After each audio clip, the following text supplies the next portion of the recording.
السلام عليكم ورحمة الله وبركاته. إن الحمد لله نحمده ونستعينه ونستغفره ونعوذ بالله من شرور أنفسنا ومن سيئات أعمالنا.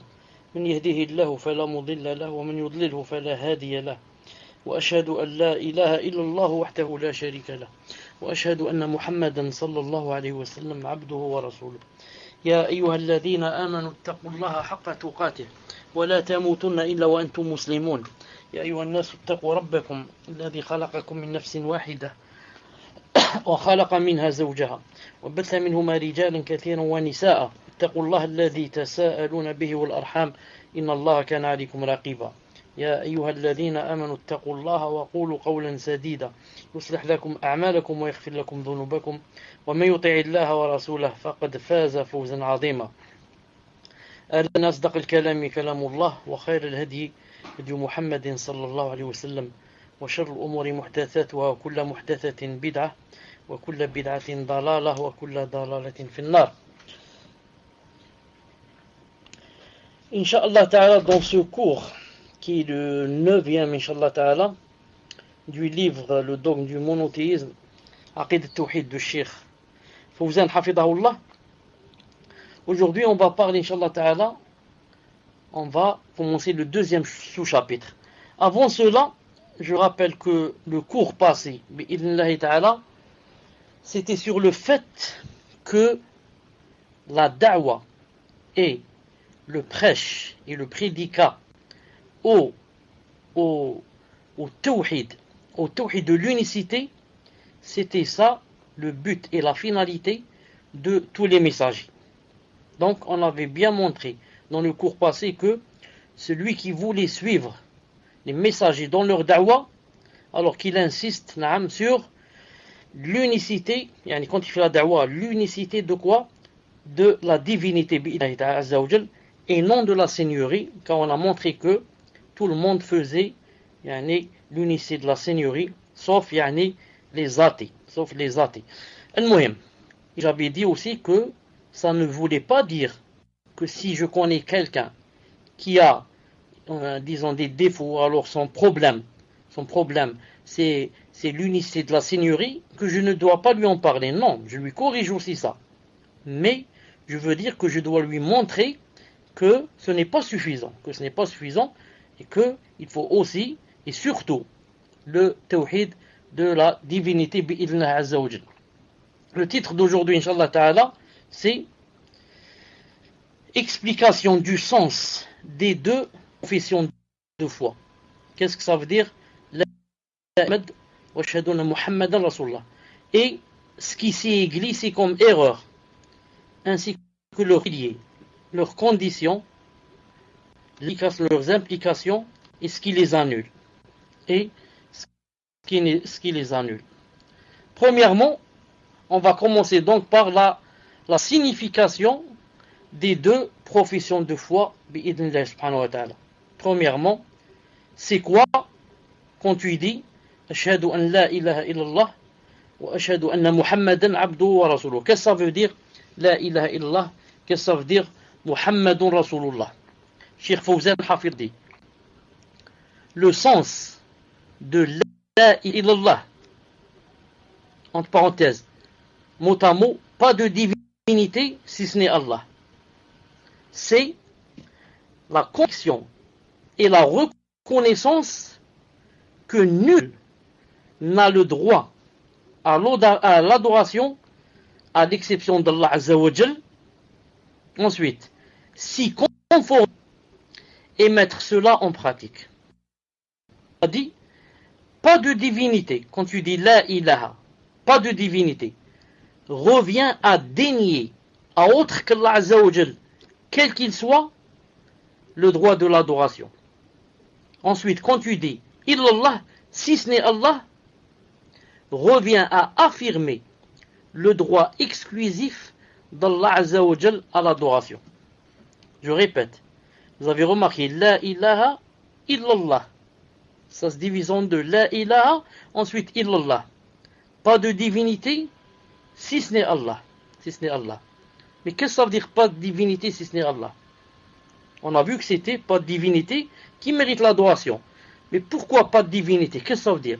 ça revient à dénier, quand je dis pas de divinité, ça revient à dénier à autre qu'Allah Azza wa Jal, quel qu'il soit, le droit à l'adoration. Ensuite, je dis, si ce n'est Allah, car si j'arrête à pas de divinité, ça veut dire que je suis un athée. Je dis, il n'y a pas de divinité, aucun Dieu, ça n'existe pas. Mais ici, j'ai accepté, j'ai dit, si ce n'est Allah. Donc, ça revient à affirmer le droit exclusif d'Allah Azza wa Jal à l'adoration.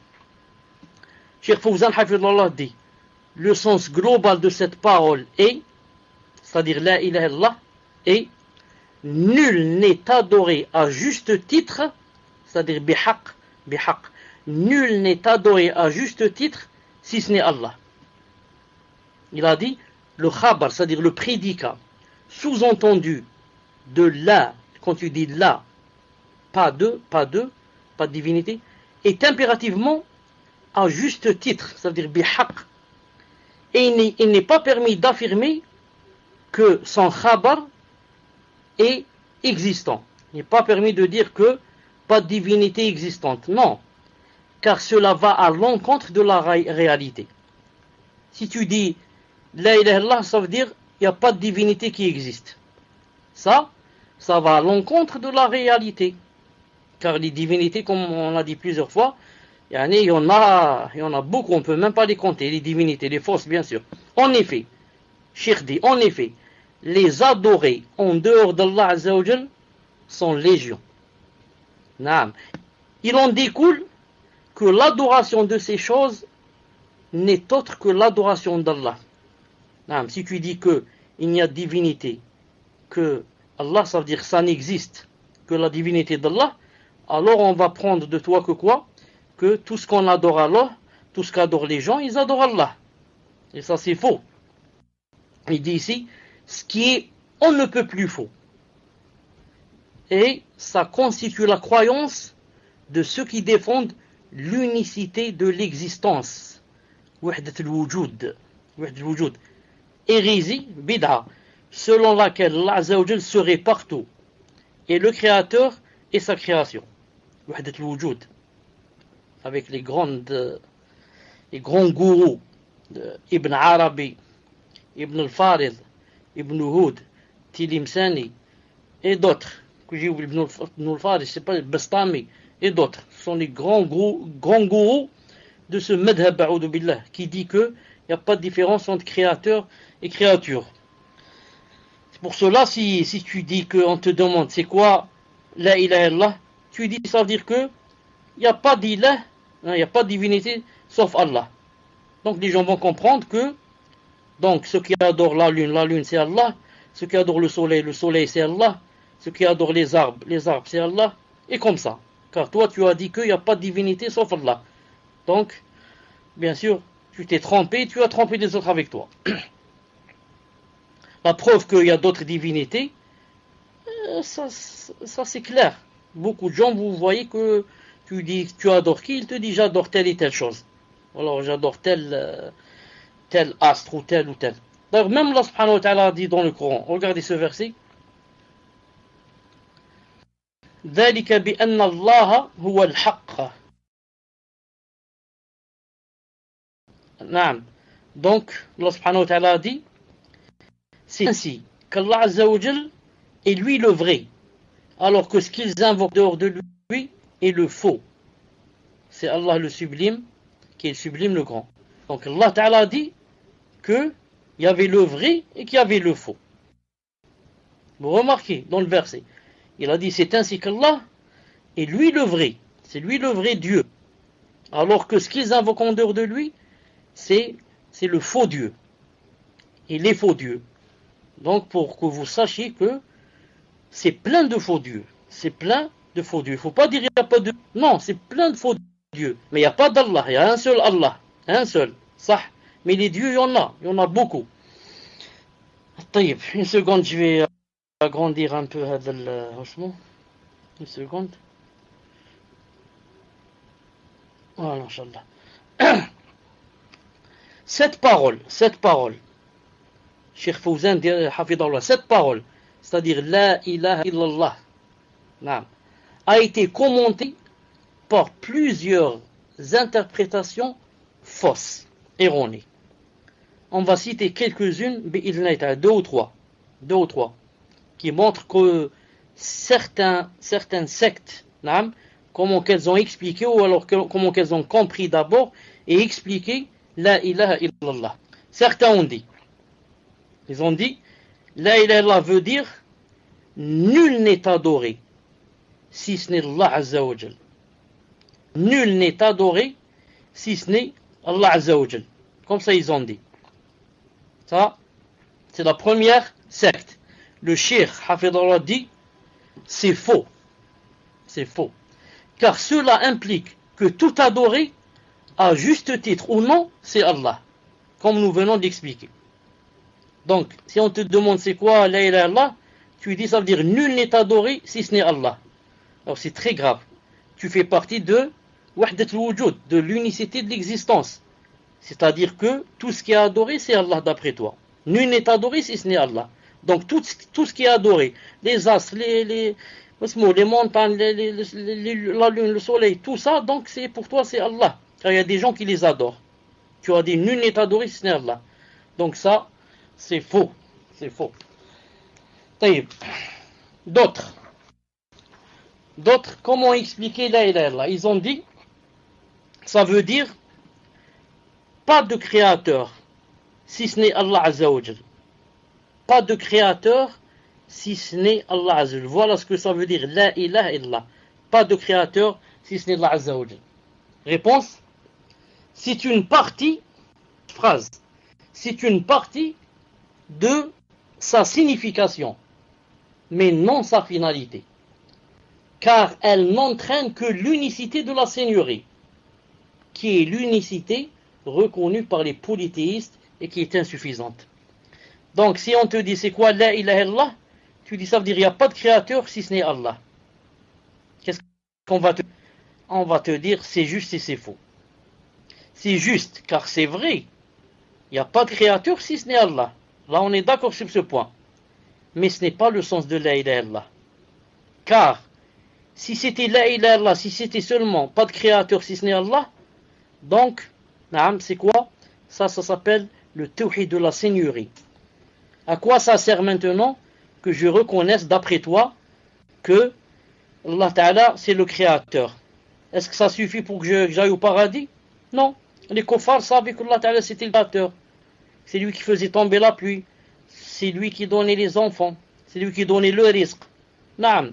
Donc toi, tu nous as poussé ici, tu nous apprends à faire le tawhid de la seigneurie. Ça ne suffit pas. Donc ce que tu as dit, pas de créateur si ce n'est Allah, c'est vrai. Il n'y a pas de créateur si ce n'est Allah. Mais ce n'est pas le sens de la ilaha illallah. Attention. Ce n'est pas le... Ça rentre dans la ilaha illallah. Mais ça ne suffit pas. Ça suffit pas. Donc, dire que la ilaha illallah, ça veut dire pas de créateur si ce n'est Allah, c'est faux. Donc, c'est faux. Car ça implique seulement le tawhid de la seigneurie. Troisième secte, qui ont dit quoi? Ceux qui ont dit que la ilaha illallah, ça veut dire pas de législateur si ce n'est Allah Azza wa Jal. Pas de législateur si ce n'est Allah Azza wa Jal. On ne doit suivre que les lois d'Allah Azza wa Jal. Et on va citer des versets. Quiconque ne juge pas avec les lois d'Allah, c'est un kafir. Quiconque ne juge pas avec les lois d'Allah, c'est un injuste. Quiconque ne juge pas avec les lois d'Allah, c'est un fasir. Naam. Inil hukmu illa lillah. Naam. Et comme ça, les versets. On va dire, comme on a dit pour l'autre, ce qui l'a précédé. C'est vrai, il n'y a pas de législateur si ce n'est Allah Azza wa Jal. Personne dans ce monde, ni musulman, encore moins kafir, n'a le droit de faire des lois si ces lois vont à l'encontre de la charia. Mais ce n'est pas le sens de la ilaha illallah. Ce n'est pas le sens de la ilaha illallah. Le cheikh Hafidahullah dit, c'est une partie de sa signification, mais ce n'est pas sa finalité, car elle est insuffisante. Si quelqu'un reconnaît en effet le droit exclusif de légiférer à Allah Azza wa Jal, mais il invoque autre qu'Allah, ou lui voue quoi que ce soit comme adoration, il ne peut être considéré comme monothéiste, muwahid. Non. Maintenant, moi j'ai reconnu qu'il n'y a pas de législateur si ce n'est Allah Azza wa Jal. Ensuite, je fais du shirk.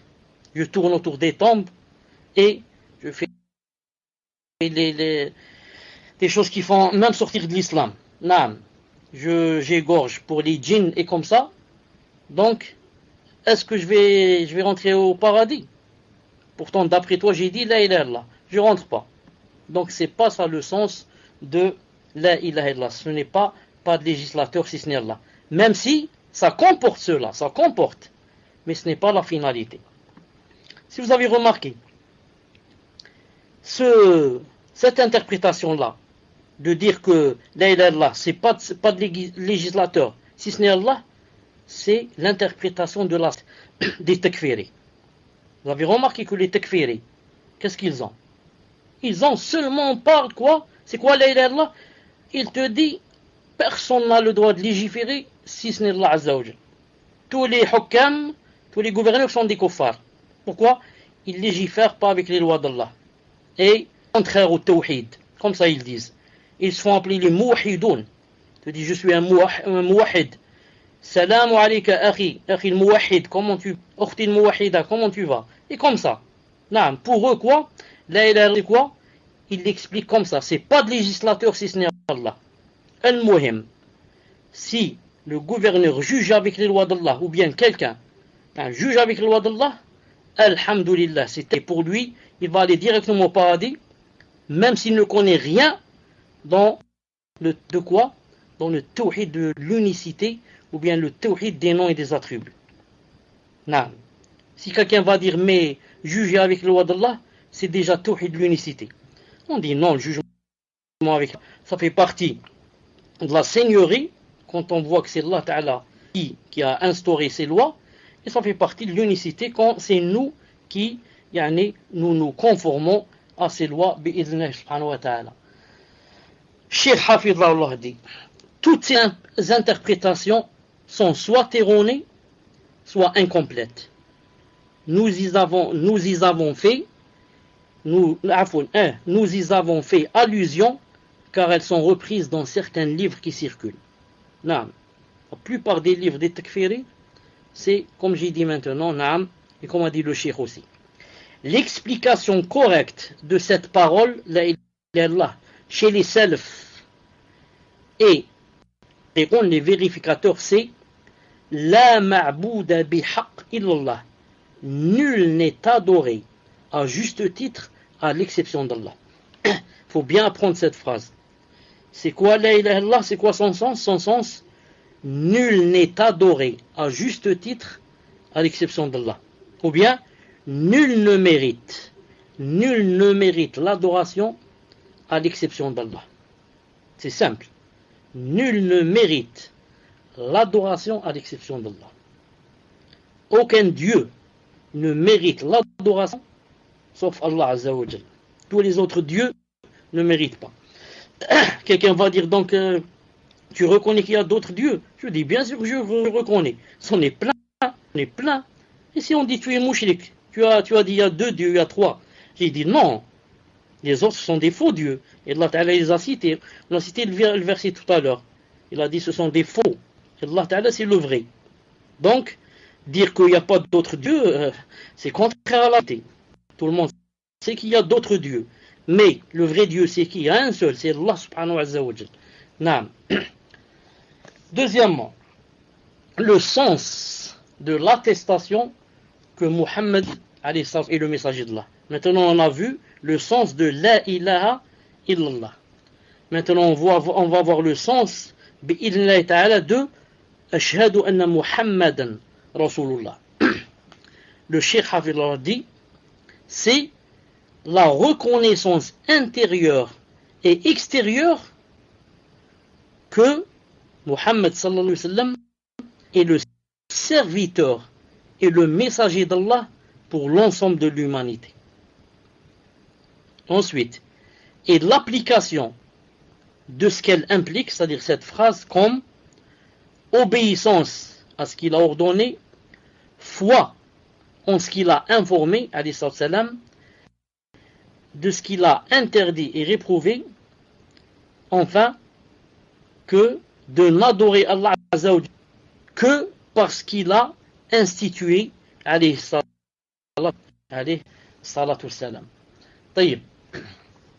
Donc je répète, il a dit le sens de l'attestation que Muhammad alayhi salam est le messager d'Allah veut dire la reconnaissance intérieure et extérieure qu'il est le serviteur et le messager d'Allah pour l'ensemble de l'humanité. Donc, je dois reconnaître cela intérieurement et extérieurement. Intérieurement, en attestant dans mon cœur. Si dans mon cœur je dis, je me parle à moi-même, je dis celui-là c'est pas vrai, c'est pas un messager. Non. C'est un sorcier ou je ne sais pas qui. Non. Même si je ne dis pas de lui c'est un sorcier, je dis seulement c'est messager dans mon cœur.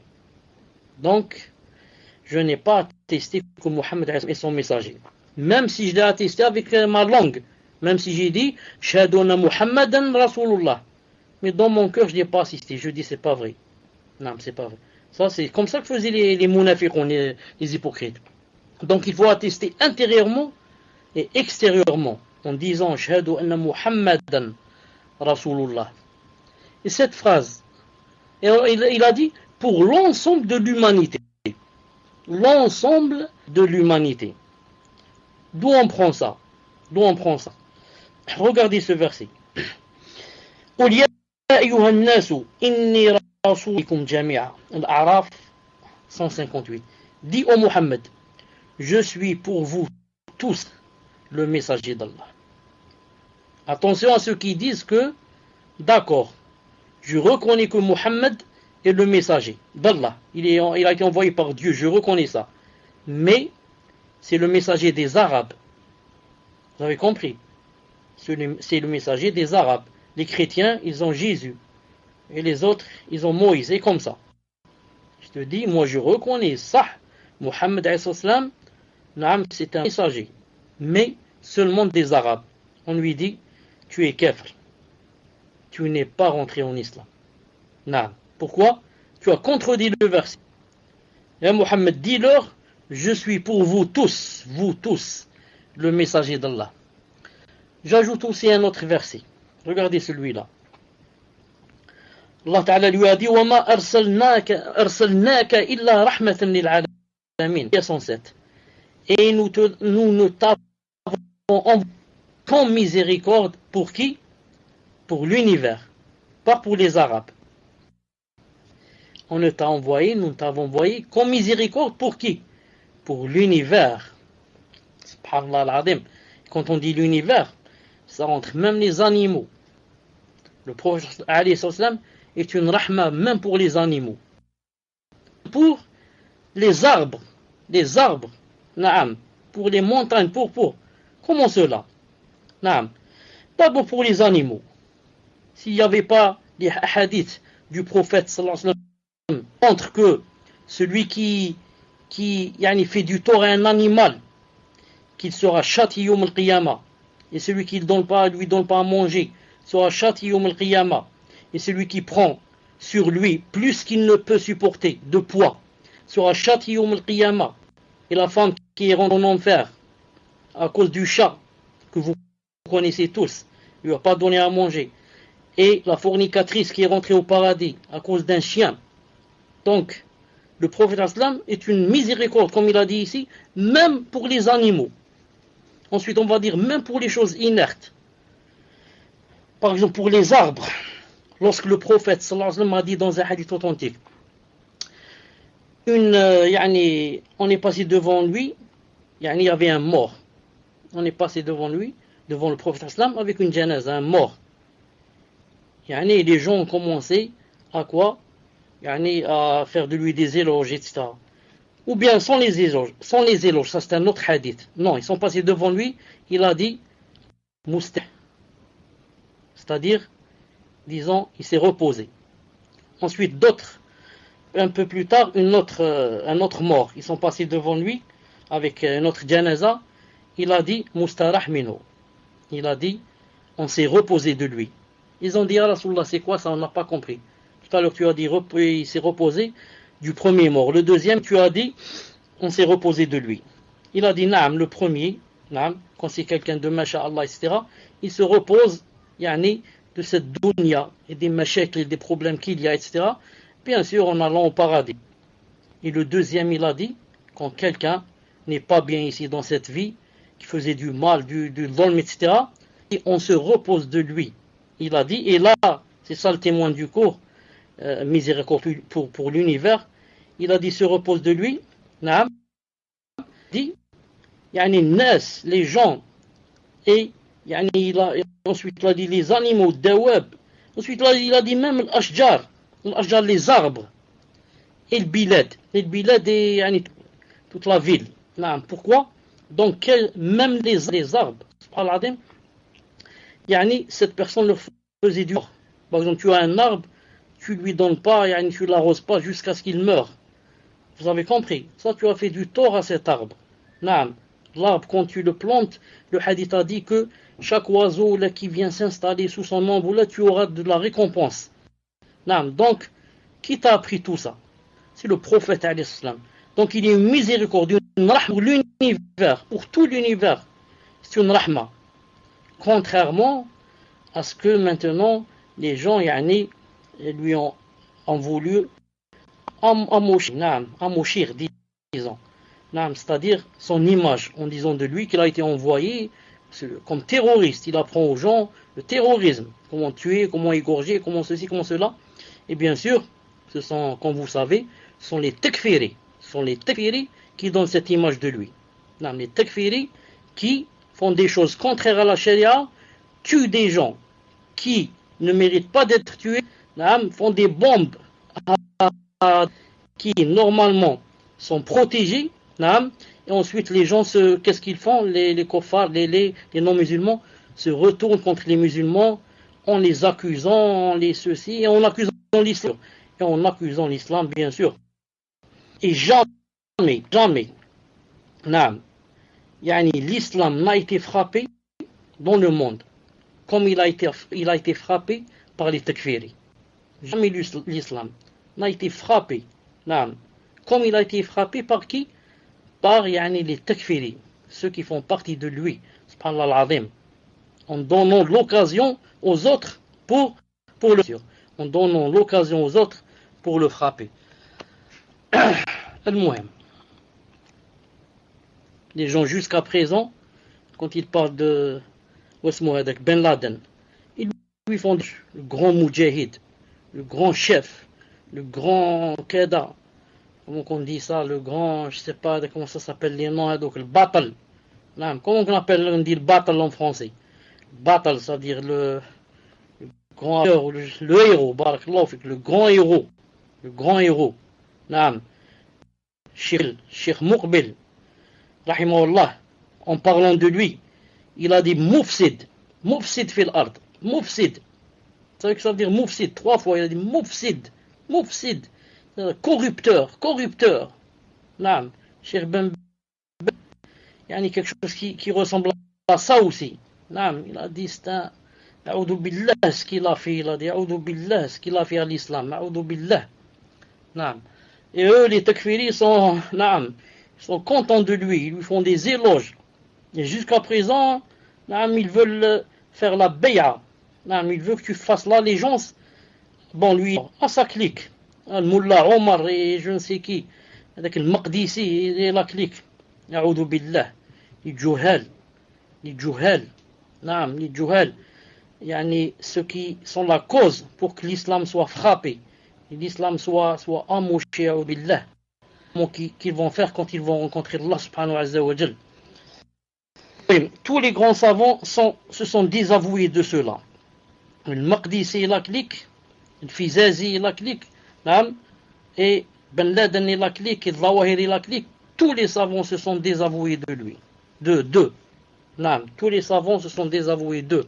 Et les takfiris, jusqu'à présent, les menteurs, jusqu'à présent, ils montrent des vidéos comme quoi, Cheikh Ben Uthaymin assis, Allah yarhamou, avec Ben Laden et qu'ils semblent et que, alhamdoulilah, que ils avaient une bonne relation, etc. Mais ils cachent que cette vidéo, c'était bien avant que Ben Laden ne devient takfiri. Ben Laden, comme vous savez, n'a pas de science dans la religion. Il avait une licence en agriculture, quelque chose de l'agriculture. Il n'a jamais étudié la charia. Mais il était en relation avec Cheikh Ben Uthaymin avant de devenir takfiri. Et il allait en Afghanistan et je ne sais où faire le djihad. Et Cheikh Ben Uthaymin savait cela. Il lui demandait comment font les moudjahidoun là-bas en Afghanistan, comment ça se passe, il lui donnait des nouvelles, etc. Et après quoi? Et après il est devenu takfiri. Quand il est takfiri, il n'est jamais revenu en Arabie Saoudite. Alors que la vidéo on voit Cheikh Ben avec Aden, c'était quoi? C'était en Arabie Saoudite. À Aneiza, juste là où habite Cheikh Ben Uthaymin, rahimahullah. Et Cheikh Ben Uthaymin, rahimahullah, jamais Ben Laden n'a été sur le minhaj de Cheikh Ben Uthaymin. Cheikh Ben Uthaymin dit que on ne dit pas comme ça d'un musulman, d'un gouverneur que c'est kafir. Et l'autre il dit non, c'est un kafir. Non. Donc il ne peut être sur le minhaj de Cheikh Ben Uthaymin. Non. Ils ont des minhaj opposés. Et ils veulent dire que voilà, il est bien avec Cheikh Ben Uthaymin, ils s'entendent. Donc Cheikh Ben Uthaymin est ravi de lui et il l'agrée. Et il ne montre pas aux gens que c'était quoi? C'était avant de devenir takfiri. Sinon Cheikh Ben Uthaymin rahimahullah est quoi? Se désavoue de lui dans tous ses livres, sans le citer bien sûr, mais de tous ceux qui sont sur le même minhaj que lui. Donc qu'est-ce qu'il a dit ici? L'attestation que Mohammed Ali et son messager doit être une attestation dans l'intérieur et l'extérieur. Qu'il est quoi? Qu'il est le serviteur, le messager d'Allah Azza wa Jal pour l'ensemble de l'humanité. Ça on l'a vu. Et on doit appliquer ce qu'elle implique, cette phrase. Et qu'est-ce qu'elle implique, cette phrase? Elle implique quatre choses. Awalan, obéissance à ce qu'il a ordonné. Obéissance à ce qu'il a ordonné.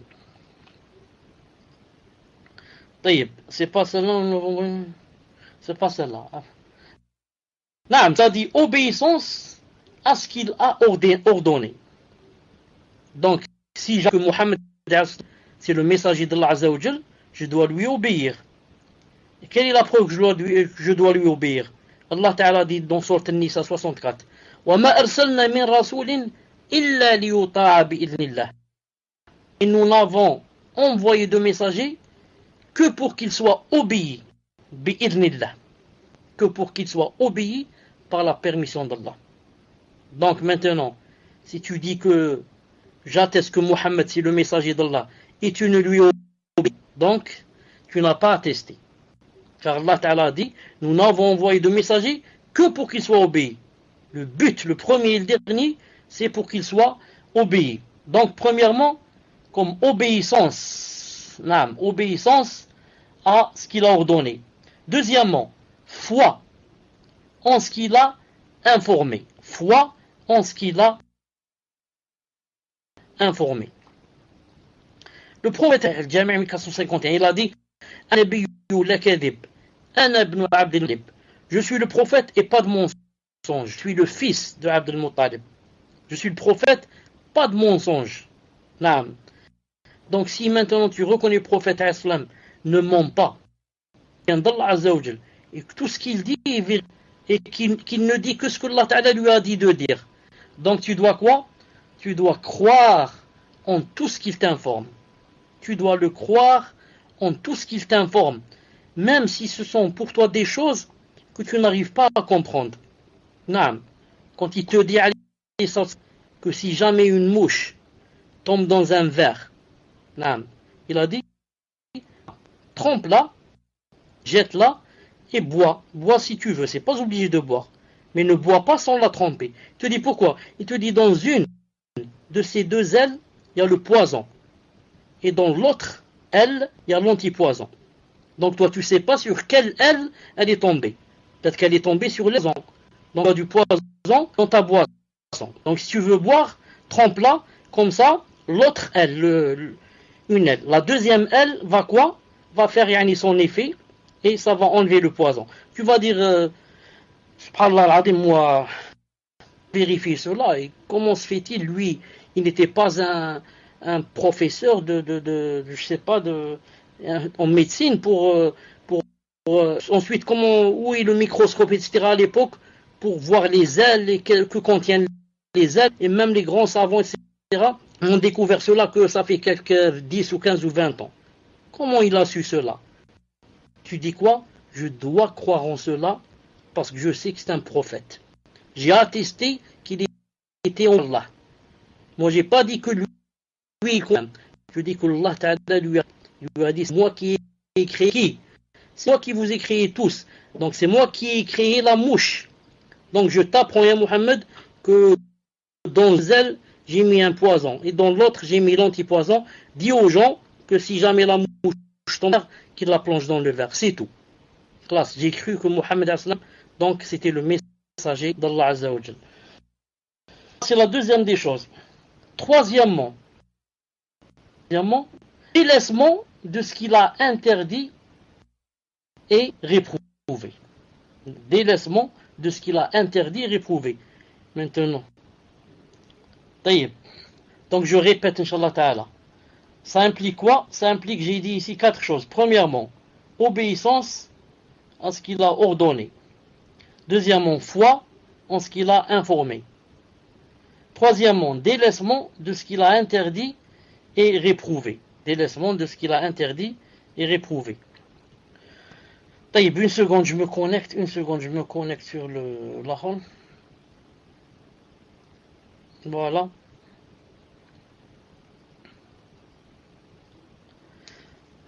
Allah Ta'ala dit dans le Coran, Al-Hashr 7, وَمَا أَتَاكُمُ الرَّسُولُ فَخُذُوهُ وَمَا نَهَاكُمْ عَنْهُ فَانْتَهُوا. Faites ce que le messager vous prescrit et ce qu'il vous interdit, absentez-vous-en. Donc, Allah Ta'ala m'a dit que ce que le prophète islam m'a prescrit, je le fais, et ce qu'il m'a interdit, je dois m'en abstenir. Donc ça rentre dans l'attestation que Muhammad c'est le messager. Ensuite, si maintenant j'atteste, je dis Shahadu anna Muhammadan Rasulullah, j'atteste que Muhammad c'est le messager d'Allah. Ensuite, le messager d'Allah me dit ne fais pas cette chose. Et moi je la fais. Ça veut dire quoi? De deux choses d'une. Ou bien, donc je ne l'ai pas cru, ou bien, je l'ai cru, mais mon nefs, j'ai pas pu me retenir.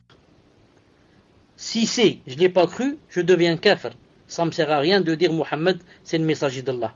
Si c'est mon nefs, j'ai pas pu me retenir, mes tentations, etc., c'est un péché.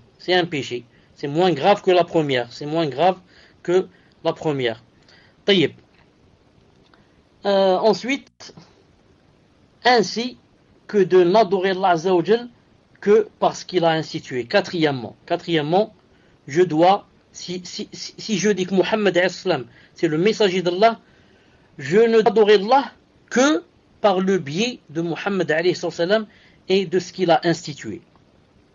C'est pour ça que nous, on dit toujours La ilaha illallah Muhammad Rasulullah. La ilaha illallah, ça veut dire je n'adore que Allah. Et Muhammad Rasulullah, ça veut dire je ne l'adore que par le biais de Muhammad alayhi salam. Je n'adore Allah que par le biais de Muhammad alayhi salam. C'est pour ça qu'on dit La na'budu illallah wa la na'buduhu illa bima shara. Comme ça disent Al-Sunnah. On n'adore qu'Allah, mais on ne l'adore qu'avec ce qu'il a institué. Il a institué ça où? Dans le Coran et dans la Sunna. Dire cela. Car beaucoup de gens disent on n'adore que Allah. On leur dit d'accord. Mais comment vous l'adorez? Ils l'adorent en inventant des choses, en faisant des bid'ah, en faisant des sortes d'invocations qu'il n'y a pas, en faisant des sortes de prières qui n'existent pas. Et comme ça. Donc nous on dit non. Si tu dis j'adore Allah, il faut l'adorer par le biais de Muhammad alayhi salam. C'est pour cela que dans les deux hadiths, tu dis je n'adore que Allah, la ilaha illallah. Ensuite tu dis je ne l'adore que par le biais de de Muhammad. Et Muhammad Rasulullah. Vous avez compris? Donc, la ilaha illallah, c'est montrer la sincérité, je n'adore qu'Allah. Et Muhammad Rasulullah, c'est montrer quoi? Montrer que c'est conforme à la charia. Ce que je fais est conforme à la charia. Naam. طيب.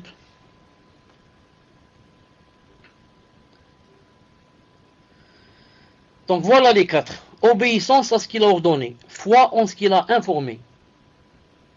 Délaissement de ce qu'il a interdit, réprouvé. L'adoration d'Allah parce qu'il a institué.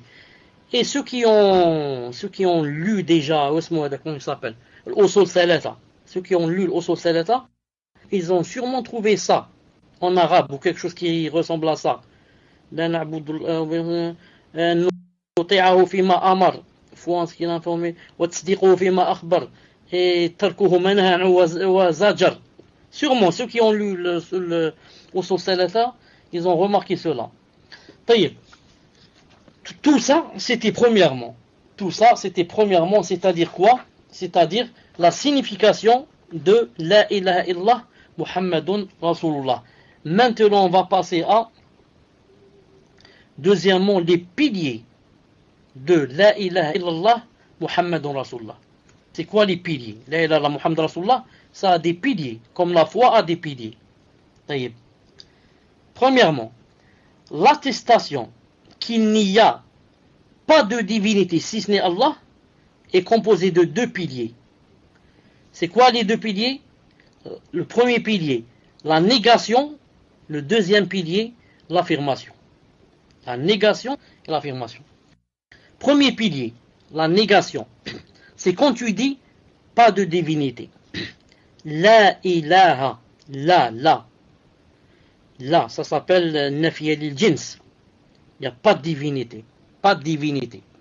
Donc ça invalide, en disant la ilaha, par dire la ilaha, pas de divinité, ça invalide le polythéisme sous toutes ses formes et impose le désaveu de tout ce qui est adoré en dehors d'Allah. Naam. Ensuite, le second pilier, l'affirmation. Tu dis illallah, excepté Allah, excepté Allah. Ce qui confirme que seul Allah Azza wa Jal a le droit à l'adoration et implique d'œuvrer en conséquence. Ensuite, de nombreux versets évoquent ces deux piliers, tels le pilier, le verset où Allah subhanahu wa ta'ala a dit, écoutez ce verset, où Allah subhanahu wa ta'ala a dit, il a dit, une seconde,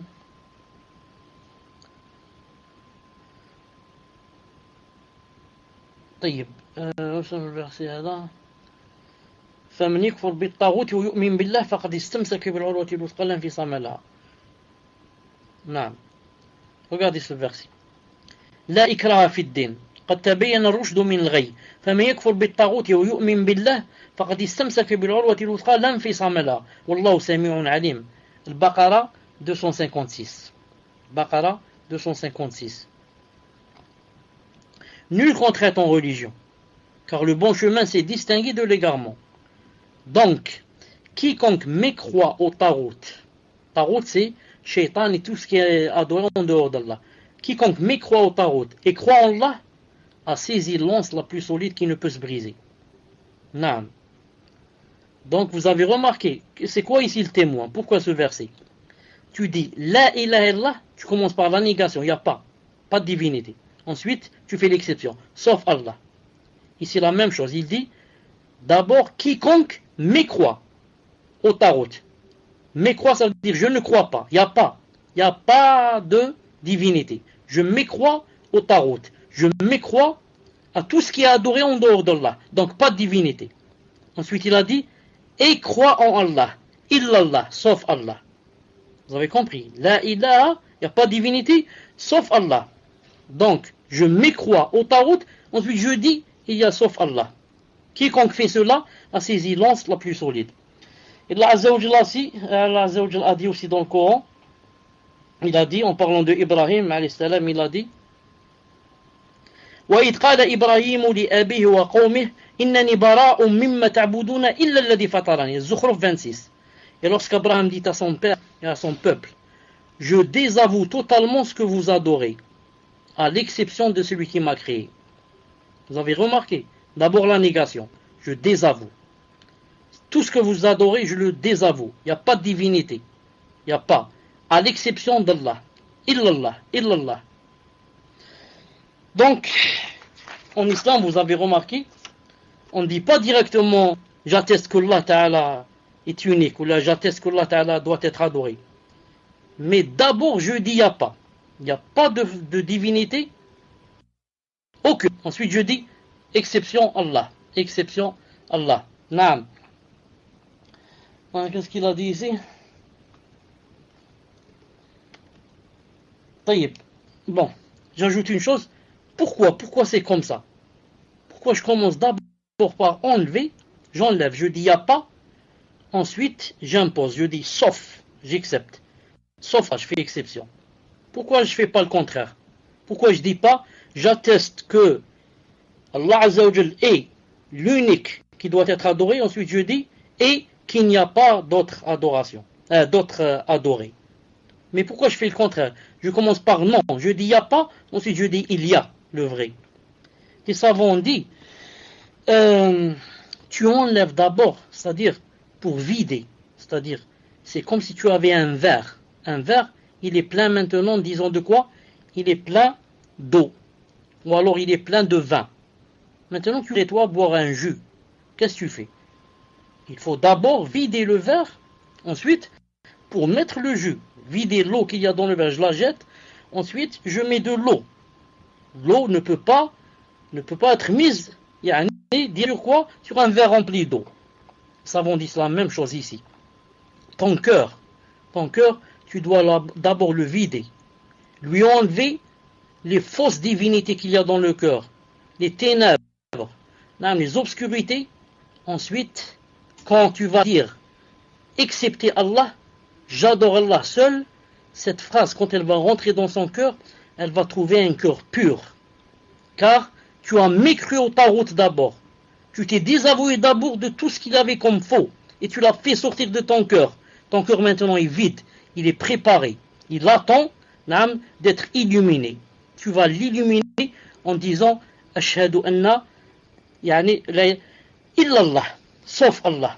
Maintenant je vais l'illuminer cette phrase. J'ai fait sortir les autres divinités en disant la ilaha, il n'y a pas de divinité. J'ai nettoyé mon cœur, ensuite pour que, lorsque la phrase vient, l'exception, lorsqu'elle vient, elle rentre dans le cœur, sauf Allah, elle va trouver une place, vide et, confortable et adéquate. C'est pour ça, par exemple, le prophète, lorsqu'il dit que, le meilleur dua, il dit, par exemple, Subhanallah, Alhamdulillah, La ilaha illallah, Allahu Akbar. Vous savez tous ce hadith. Subhanallah, Alhamdulillah, La ilaha illallah, Allahu Akbar.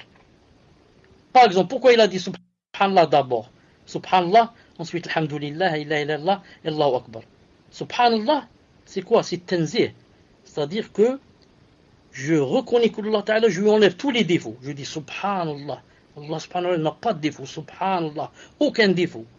Ne sied Allah Azza wa Jal. Ensuite, ça c'est la négation. Ensuite, je fais l'affirmation. Je dis Alhamdulillah, louange à Allah. Allahu Akbar. Et comme ça. Donc, j'enlève d'abord les défauts. Ensuite, je fais les éloges. Je dis Alhamdulillah, Allahu Akbar. Et comme ça. Vous avez compris? Je commence toujours par la négation. Ensuite, je passe à l'affirmation. Le cheikh dit les piliers. Ça, c'était les piliers de l'attestation. La ilaha illallah. Maintenant, les piliers de l'attestation, Mohammed est le messager d'Allah, le cheikh dit, ils sont également au nombre de 2. Car, je répète ici, les piliers de la ilaha illallah, c'était quoi? C'était le premier pilier, la négation, et le deuxième, l'affirmation. Maintenant, les piliers de Mohammed Rasulullah, c'est quoi? Également 2 piliers. Qu'il est son serviteur et son messager. 2 choses. Je dois reconnaître que Mohammed est son serviteur et son messager. Si je dis qu'il est seulement son serviteur, ça veut dire... Et si je dis qu'il est seulement son messager, ça veut dire que je n'ai pas reconnu qu'il était aussi son serviteur. En disant ces 2 mots, il est son serviteur et son messager, on écarte toute possibilité d'exagération ou bien de négligence quant à son égard. Quand tu dis il est le serviteur d'Allah Azza wa Jal et son messager, il est le serviteur, ça veut dire le plus parfait dans ces deux nobles caractéristiques. La signification de serviteur ici, ça veut dire le vassal, l'adorateur. C'est-à-dire que tu dis Mohammed Islam, c'est le serviteur d'Allah, tu reconnais que c'est un être humain créé de ce dont sont créés tous les autres humains et qu'il est sujet à ce quoi ils sont sujets. Comme a dit Allah Azza wa Jalla, il a dit قل إنما أنا بشر مثلكم قل إنما أنا بشر مثلكم Fussilat 6. Ya Muhammad, dis-leur, je ne suis qu'un homme comme vous. Ça, c'est quand tu attestes qu'il est le serviteur d'Allah. Quand tu attestes qu'il est le serviteur, donc il est seulement un homme comme nous. Naam. Muhammad, dis-leur, je ne suis un homme comme vous. Et d'ailleurs, j'ajoute un verset, il s'est parfait serviteur Allah Azza wa Jal. D'ailleurs, Allah Azza wa Jal l'a d'ailleurs loué en faisant mention de sa servitude à son égard. Il a dit dans le Coran, Alaysa Allahu bikafin abdah, Zumur 36. Allah ne suffit-il pas à son esclave, c'est-à-dire son serviteur comme soutien? Donc Allah Ta'ala, en parlant de Muhammad sallam aussi, il a dit son serviteur. Allah ne suffit-il pas à son esclave, c'est-à-dire son serviteur? Il a dit aussi Alhamdulillahi alladhi anzala ala abdihi al-kitab. Alhamdulillahi alladhi anzala ala abdihi al-kitab. Vous connaissez tous le Kahf. Alhamdulillahi alladhi anzala ala abdihi al-kitab wa lam yaj'al lahu 'iwaja. Wa lam yaj'al lahu 'iwaja. Donc ici Allah subhanahu wa ta'ala, quand il cite et il dit le mot serviteur, c'est pas pour faire descendre de sa valeur, non, au contraire, c'est pour montrer que sa grande valeur, c'est un serviteur, il est mon serviteur. Il a dit aussi, dans ce verset, regardez ce verset qui va venir, en parlant de lui, il a dit Subhanalladhi asra bi'abdihi laylan min al-masjid al-haram ila al-masjid al-aqsa alladhi barakna hawlahu linuriyahu min ayatina innahu as-sami'u al-basir. Isra 1, verset numéro 1. Naam. Gloire et pureté à celui qui de nuit fit voyager son serviteur du haram à la mosquée al-Aqsa dont nous avons béni l'alentour. Naam. Donc, pureté à qui? À Allah Azza wa Jal qui fit voyager qui? Son messager? Non, son serviteur. Donc en disant que Muhammad est son serviteur, je lui fais des éloges. Je lui fais des éloges. À condition que je dise bien sûr, c'est son messager aussi. Naam, c'est son messager aussi. Le cheikh dit, la signification maintenant de messager, c'est l'envoyer à les humains avec la mission de les appeler à Allah Azza wa Jal en les mettant en garde et en les réconfortant. Je répète, la signification de messager, c'est quoi? C'est envoyer à l'ensemble des humains avec la mission de les appeler à Allah Azza wa Jal à la fois en les mettant en garde et en les réconfortant. Le cheikh dit, dans l'attestation incluant ces deux caractéristiques, c'est-à-dire qu'il est le serviteur et le messager, il y a quoi? Il y a la négation de l'exagération et de la négligence en son égard. Naam. Quand tu regardes et seulement son messager, et seulement son serviteur, qu'est-ce que tu as fait? Subhanallah al-Azim. Si tu dis qu'il n'est pas son messager, il est seulement son serviteur. Tu as quoi? Tu as enlevé sa valeur. Et en disant, c'est seulement et c'est pas son serviteur, tu l'as relevé plus qu'il ne fallait. Il faut dire aussi que c'est son serviteur. Naam. Le cheikh dit, beaucoup de ceux se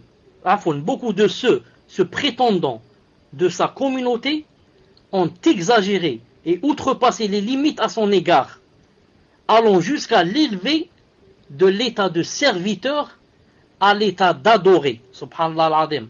Allah a dit que c'est un serviteur. Et certains, beaucoup, l'ont élevé jusqu'à mettre de lui un adoré, alayhi salam, en implorant son secours, en lui demandant ce que seul Allah Azza wa Jal peut réaliser, comme combler les besoins et écarter les tourments. Ça c'est d'une part.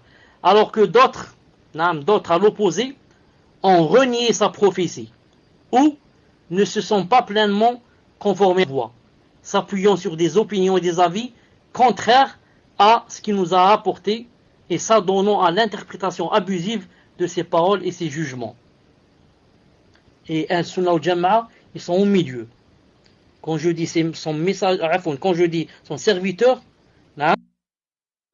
et en même temps je dis son messager, pour être au milieu. Si tu me dis qu'il est presque un dieu, je te dis arrête. Le prophète islam, c'est un serviteur. Et si tu me dis le prophète n'était rien, c'était juste quelqu'un qui priait, je te dis arrête, c'était son messager. Donc je suis toujours au milieu. C'est pour ça que le prophète a dit dans un hadith authentique, il a dit, Omar ibn Khattab a dit, que le prophète a dit, n'exagérez pas dans mon éloge, comme les chrétiens l'ont fait avec le fils de Maryam, avec Jésus, car je ne suis qu'un serviteur. Dites donc, le serviteur d'Allah et son messager. Allahu Akbar. N'exagérez pas. Donc il a su qu'il y aurait des exagérateurs. Il avait su, alayhi salam, que allaient venir qui? Des gens qui allaient exagérer. Exagérer comme qui? Comme les chrétiens. Les chrétiens, qu'est-ce qu'ils ont fait? Ils ont dit du fils de Maryam, de Jésus, que c'était un Dieu. Non, beaucoup disent que c'est lui Dieu. C'est lui Dieu. Ah, il dit attention, je ne suis qu'un serviteur. Dites donc, en parlant de moi, le serviteur d'Allah et son messager. Donc nous, Inch'Allah Ta'ala, on est au milieu. Entre qui? Entre les chrétiens et les juifs. Les chrétiens, qui l'ont élevé, qui ont élevé leur prophète, plus qu'il ne fallait, et ont fait de lui un Dieu. Et les juifs, qui ont fait descendre de la valeur de leur prophète au point où ils les tuaient. On les appelle les tueurs des messagers. Cheikh Al-Albani a cité dans un hadith authentique, dans Sahih Al-Jami', que les juifs, une fois, au temps de Braïl, en une journée, ils ont égorgé 70 prophètes. En une journée. Allahu Akbar. Les égorgeurs messagers. Donc, nous on est au milieu. Ni, on dit qu'ils ne valent rien, ni on les adore. On est au milieu. On dit c'est un serviteur et c'est un messager. On est toujours au milieu, entre les chrétiens et entre les juifs. Regardez par exemple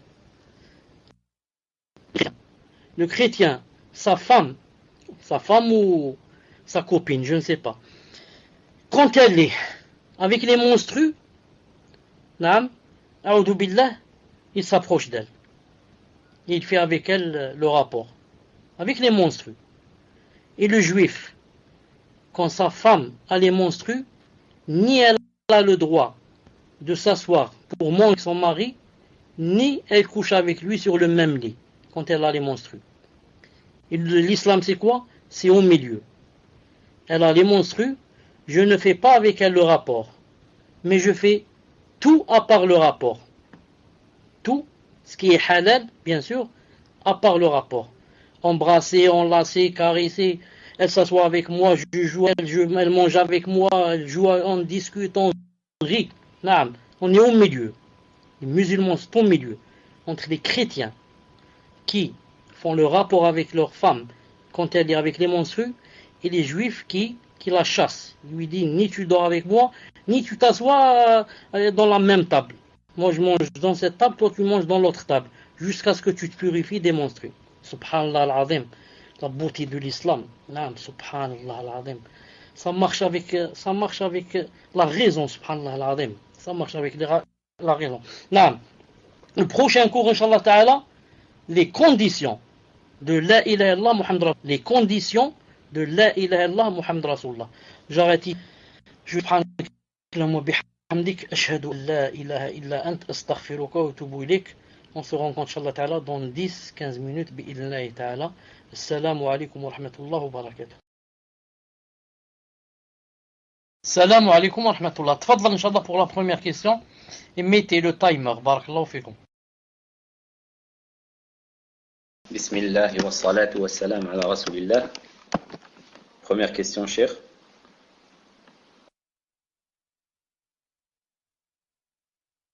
Question d'une sœur qui demande: concernant la taqwa, est-il possible que l'homme reconnaisse au fond de son cœur la ilaha illallah wa Muhammad Rasulullah sans pour autant prononcer le témoignage de foi avec sa langue? Et est-ce que cette personne est considérée comme un musulman sachant qu'il ne l'a pas prononcé avec sa langue? Barakallahu fikum cher, et qu'Allah vous récompense pour cette science bénéfique. Kélia, tu as terminé ou pas? Car je t'entendais difficilement avec beaucoup de coupures. Est-ce que... Naam, alhamdoulilah, donc je vais répondre, Inch'Allah.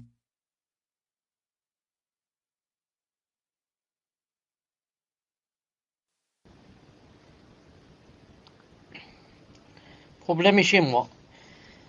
Mais allez, on va voir, Inch'Allah Ta'ala. De toute façon, l'essentiel, est-ce que vous m'entendez bien?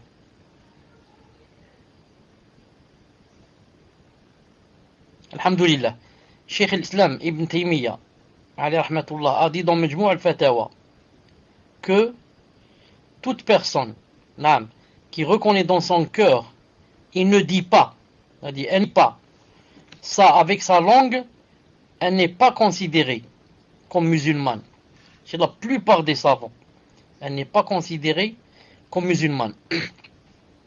D'ailleurs, le prophète sallallahu alayhi wa sallam a dit dans le hadith authentique qu'on a vu il y a 1 ou 2 jours, il m'a été ordonné de combattre les gens jusqu'à ce qu'ils disent j'atteste que la ilaha illallah et Muhammad Rasulullah, jusqu'à ce qu'ils disent. Vous avez compris? Et le prophète sallallahu alayhi wa sallam, avec son oncle avant de mourir, qu'est-ce qu'il lui a dit? Ya Rasulullah, afwan, ya am, qul kalimatan uhajju laka biha yawm al-qiyamah. Ya ammi, oh mon oncle, dis seulement une phrase. Ta'ala, yani, ça va, yani, ça, pour que je puisse t'aider, yani, yawm al-qiyamah. Dis cette phrase. Donc, il ne l'a pas dite. Donc, ça ne suffit pas d'avoir ça dans le cœur si on ne dit pas. Si la personne ne dit pas avec sa langue, elle n'est pas considérée comme musulmane, sauf bien sûr si elle est muette, personne qui ne peut pas parler, ou bien qui n'a pas parlé avec la contrainte. On lui a mis un revolver sur la tempe, on lui a dit si tu parles, on te tue, comme ça. Naam, tfadlal. Cher, donc apparemment le frère a été déconnecté. Donc pour éviter de perdre du temps, je vais vous poser une question d'ordre général, Inch'Allah. Question d'une sœur. Ma mère a changé de comportement du jour au lendemain. Je la pense malade, car elle change d'avis ou d'humeur d'une seconde à l'autre. Elle se met à hurler et à manquer de respect à sa propre mère, puis elle se met à pleurer en disant qu'elle a un feu dans son cœur qui lui fait mal et qui la rend méchante. Mon père l'encourage car il a des intérêts financiers et donc il ne veut pas lui faire de ruqya. Elle me demande de mentir sans arrêt et de rompre les liens du sang avec ma grand-mère et ma tante, qui sont musulmanes. Mon père me menace de lever la main sur moi si je n'obéis pas. Elle vient de me mettre dehors parce que je refuse de lui obéir, car cela revient à désobéir à Allah, et elle me demande de ne plus voir et parler à mon frère et ma sœur. Puis-je rester chez mon oncle tant qu'on ne lui a pas fait ruqya, même si elle me demande de revenir, car je ne peux plus me concentrer sur l'apprentissage du Coran, de ma aqida et sur mes études.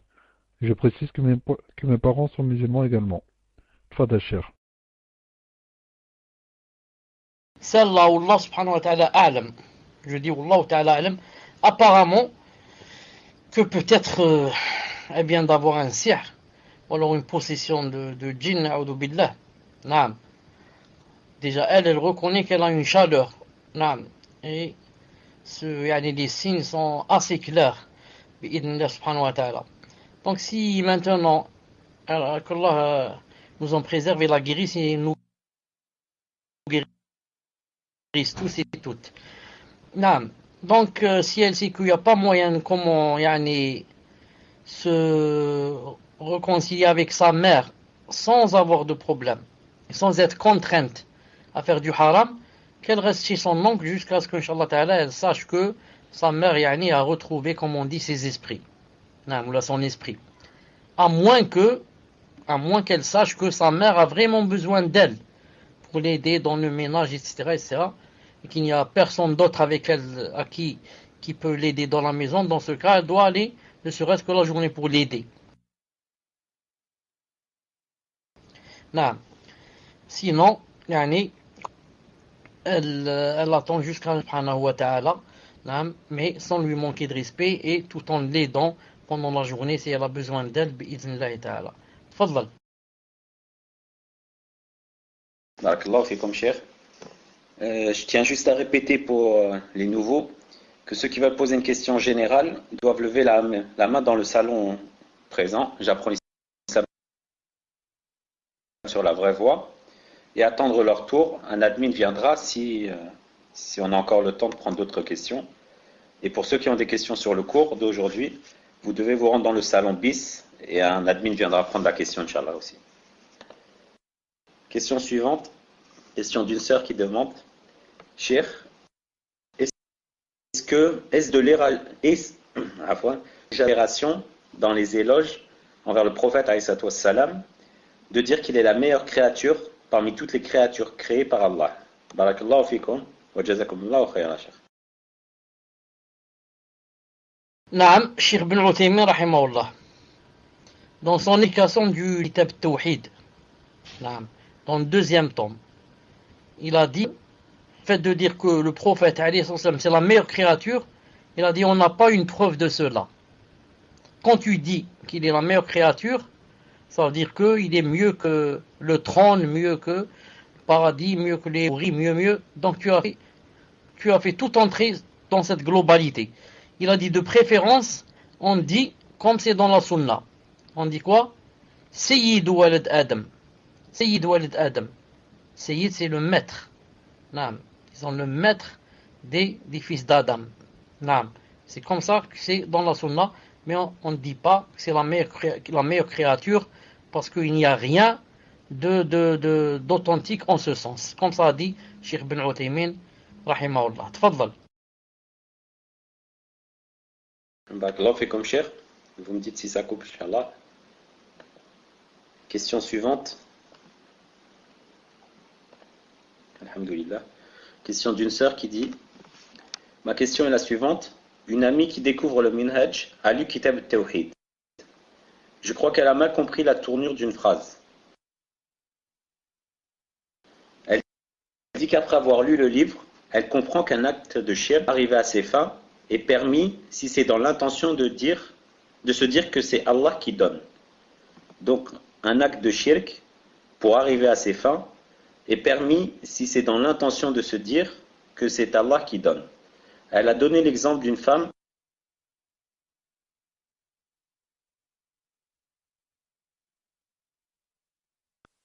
Afoun Abou Zakaria, j'étais pas là, je viens de revenir. À quoi ça sert si j'ai pas entendu la moitié de la question? Jazakallahu khair, si tu pouvais répéter, tfaddal.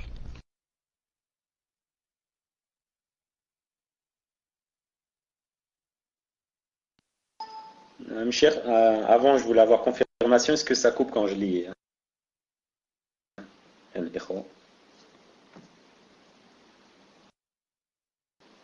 Alhamdulillah. Donc vous me coupez si ça coupe, justement. Donc la sœur dit, après avoir lu Kitab Tawhid, elle pense qu'un acte de shirk est permis si c'est dans l'intention de se dire que c'est Allah qui donne. Elle a donné l'exemple d'une femme qui fait du sihr pour pouvoir se marier tout en ayant la niya que c'est Allah qui donne. Or, je lui ai expliqué que l'on ne pouvait atteindre un bien par le haram, car le haram est par définition délaissable et interdit. Je lui ai donné un exemple qui est le suivant: on ne peut pas voler pour atteindre un bien. Alors que dire de faire du shirk pour atteindre un bien? Cependant, elle ne parvient pas à comprendre Auriez-vous des conseils sur ce point, Cheikh? En effet, la question me semble importante pour comprendre la shahada en opposition avec le shirk akbar. Barakallahu fikum, Cheikh. Donc si j'ai compris, la question se résume à dire que cette femme, yani, ne comprend pas que c'est haram de faire le sihr pour se marier. Elle va chez les voyantes, etc. pour se marier, n'est-ce pas? Est-ce que c'est ça? En fait, shirk plus généralement, elle pense qu'on peut faire du shirk si au final on en retire un bien. Donc n'importe quel acte de shirk au final résulte sur un bien, ça serait permis. Donc en quelque sorte, ça serait, comme disent le proverbe français,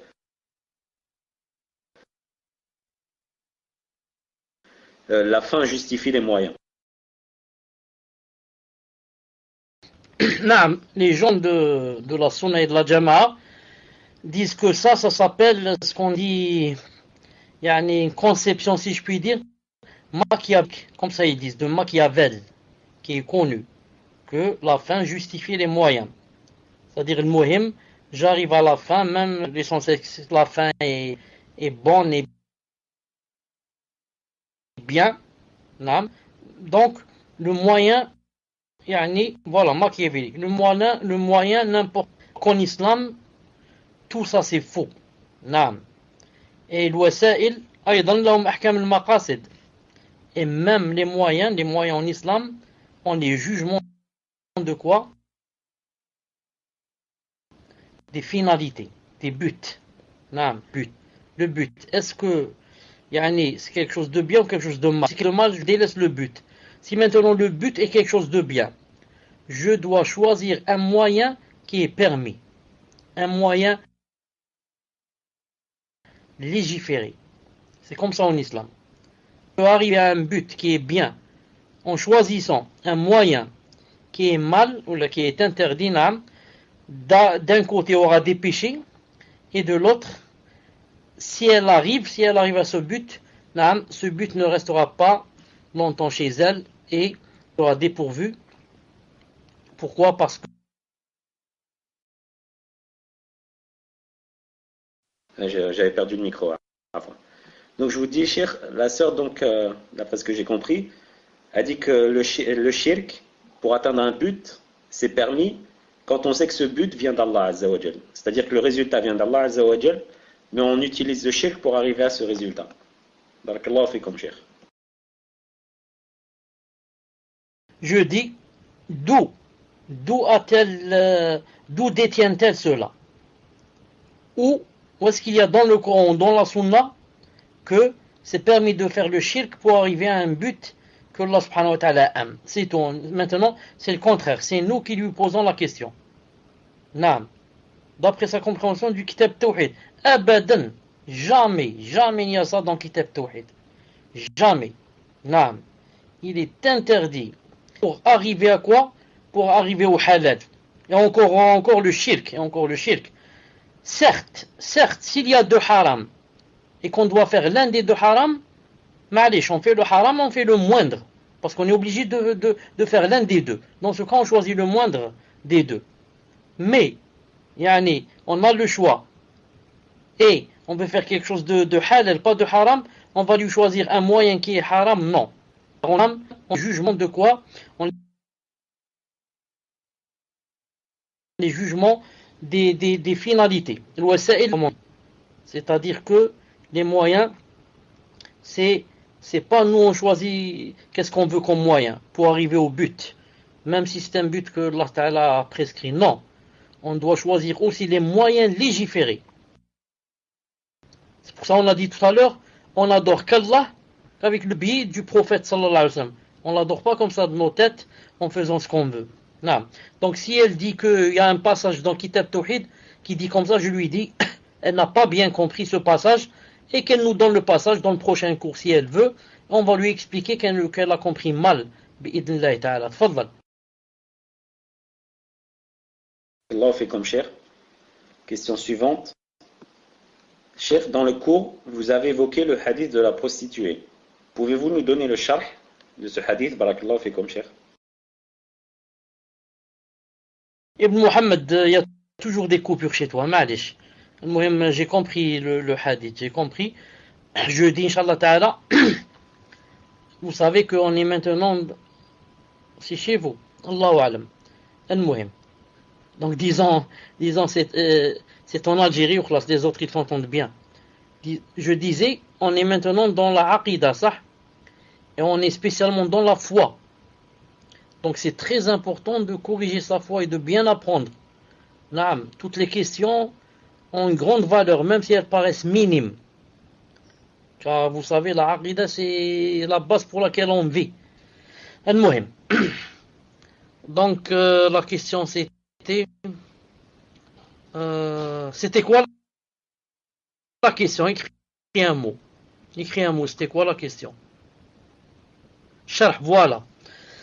Le hadith de la prostituée, c'est que une fois, une femme est passée, et c'était une prostituée. Et ce chien, elle allait mourir de soif. Alors quand elle a vu ainsi, qu'est-ce qu'elle a fait? Elle est descendue dans un puits.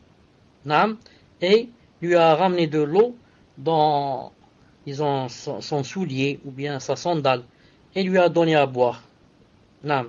Alors, Allah subhanahu wa ta'ala shakara laha et il lui a pardonné. Et dans un autre hadith authentique aussi, c'est un homme qui est passé devant un chien, il le voyait, il l'a vu en train de manger la boue, c'est-à-dire lécher la boue de soif. Il est descendu dans un puits pour boire, ensuite il s'est rappelé. Il dit, subhanallah, le chien, que j'ai vu tout à l'heure, lui, avait aussi soif que moi.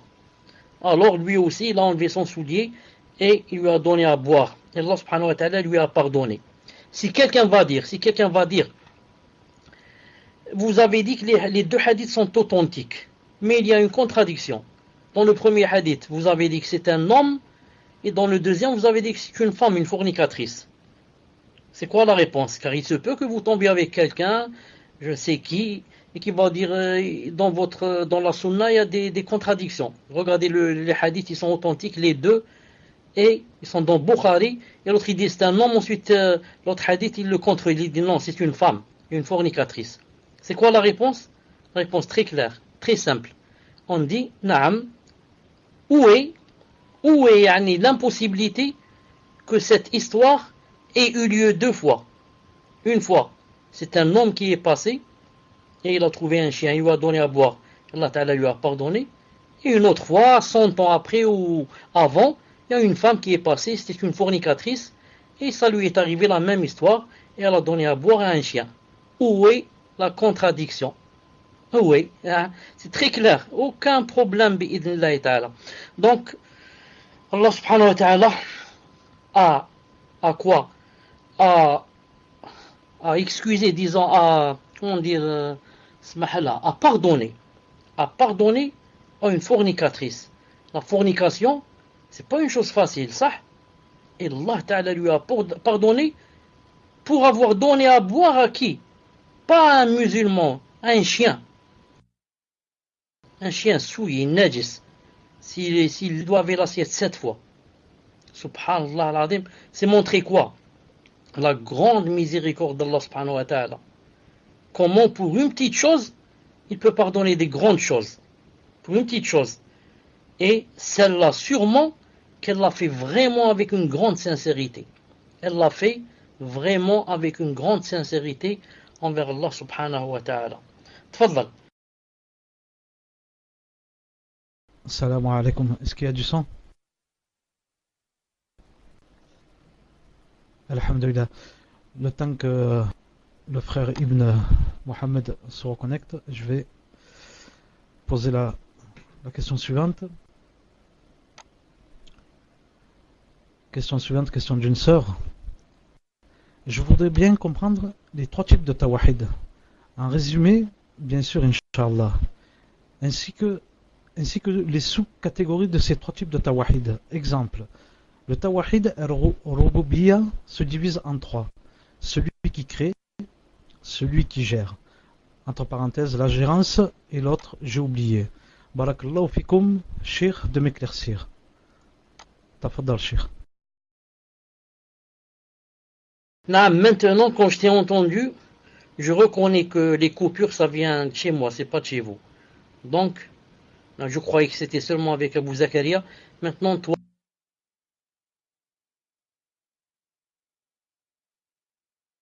vu ce que tu as dit. Sauf que tu as dit les 3 types de tawhid. Ça, c'est parce que tu as dit. Si c'est possible de répéter, Inch'Allah.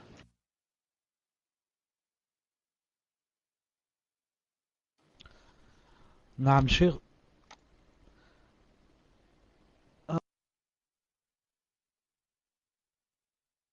Alors, les 3, ainsi que les tawahid, exemple tawahid al-rububiyya, se divisent en 3. Celui qui crée, celui qui gère, la gérance, et l'autre j'ai oublié.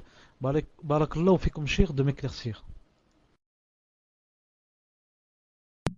La divinité et de l'adoration. Donc, c'est le tawhid de par nos actes à nous. Tawhid de la seigneurie, les actes d'Allah. Tawhid de la divinité, nos actes à nous. Ensuite, il y a le tawhid des noms et des attributs. C'est reconnaître à Allah subhanahu wa ta'ala tous les noms qu'il s'est donnés dans le Coran ou de par le biais du prophète et les attributs aussi avec lesquels il s'est décrit, ou le prophète l'a décrit. Comme on va voir Inch'Allah ta'ala, bon, c'est un peu difficile de dire ça en français, mais sans faire 4 choses.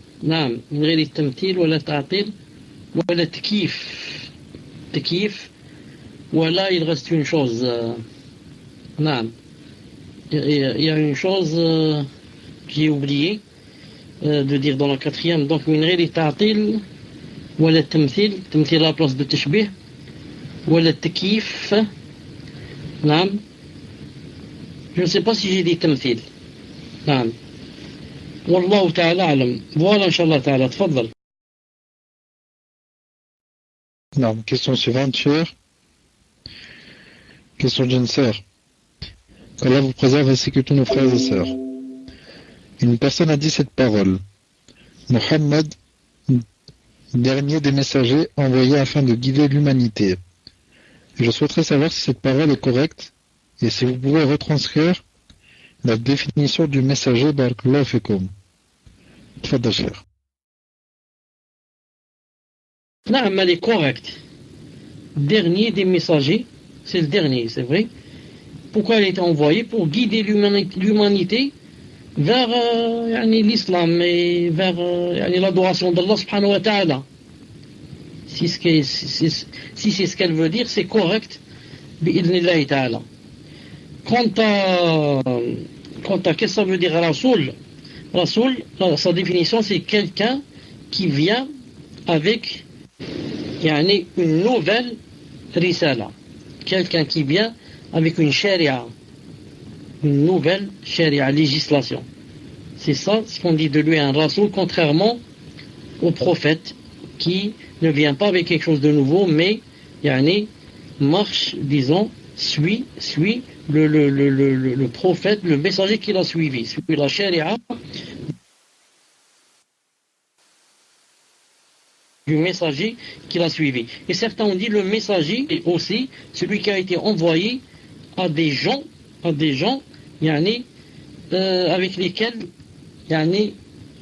disons il n'est pas d'accord avec eux. من أرسل إلى المخالفين النبي من أرسل إلى المؤالفين. C'est-à-dire que le messager, il est envoyé à des gens qui ils sont en contrariété avec lui. C'est-à-dire ils lui font la guerre, ils n'acceptent pas, etc., etc. Tandis que le Nabi, le prophète, non. Il est envoyé à des gens qui déjà il y a avec eux un accord. Car un messager est passé avant lui et il a préparé le chemin bi'idhnillahi ta'ala. Tfaddal. Question suivante, question d'une sœur. Ahsanallahu ilaykum cher. Quelle est la différence entre un homme qui demande aux morts de l'aide ou un homme qui le prend pour intermédiaire? C'est-à-dire que le deuxième, à la différence du premier, c'est que c'est Allah qui pourvoit, mais le prend comme intermédiaire. Barakallahu fikum. تفضل شيخ.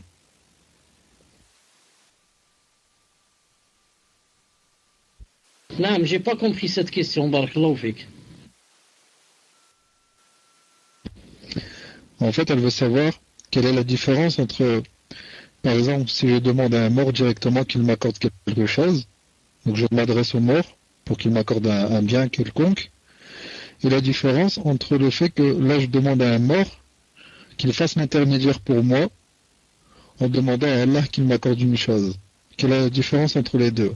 Entre le fait que je demande direct au mort et le fait que je demande au mort qu'il soit intermédiaire pour demander à Allah. Allah alam si vous avez compris, cher. Tfaddal.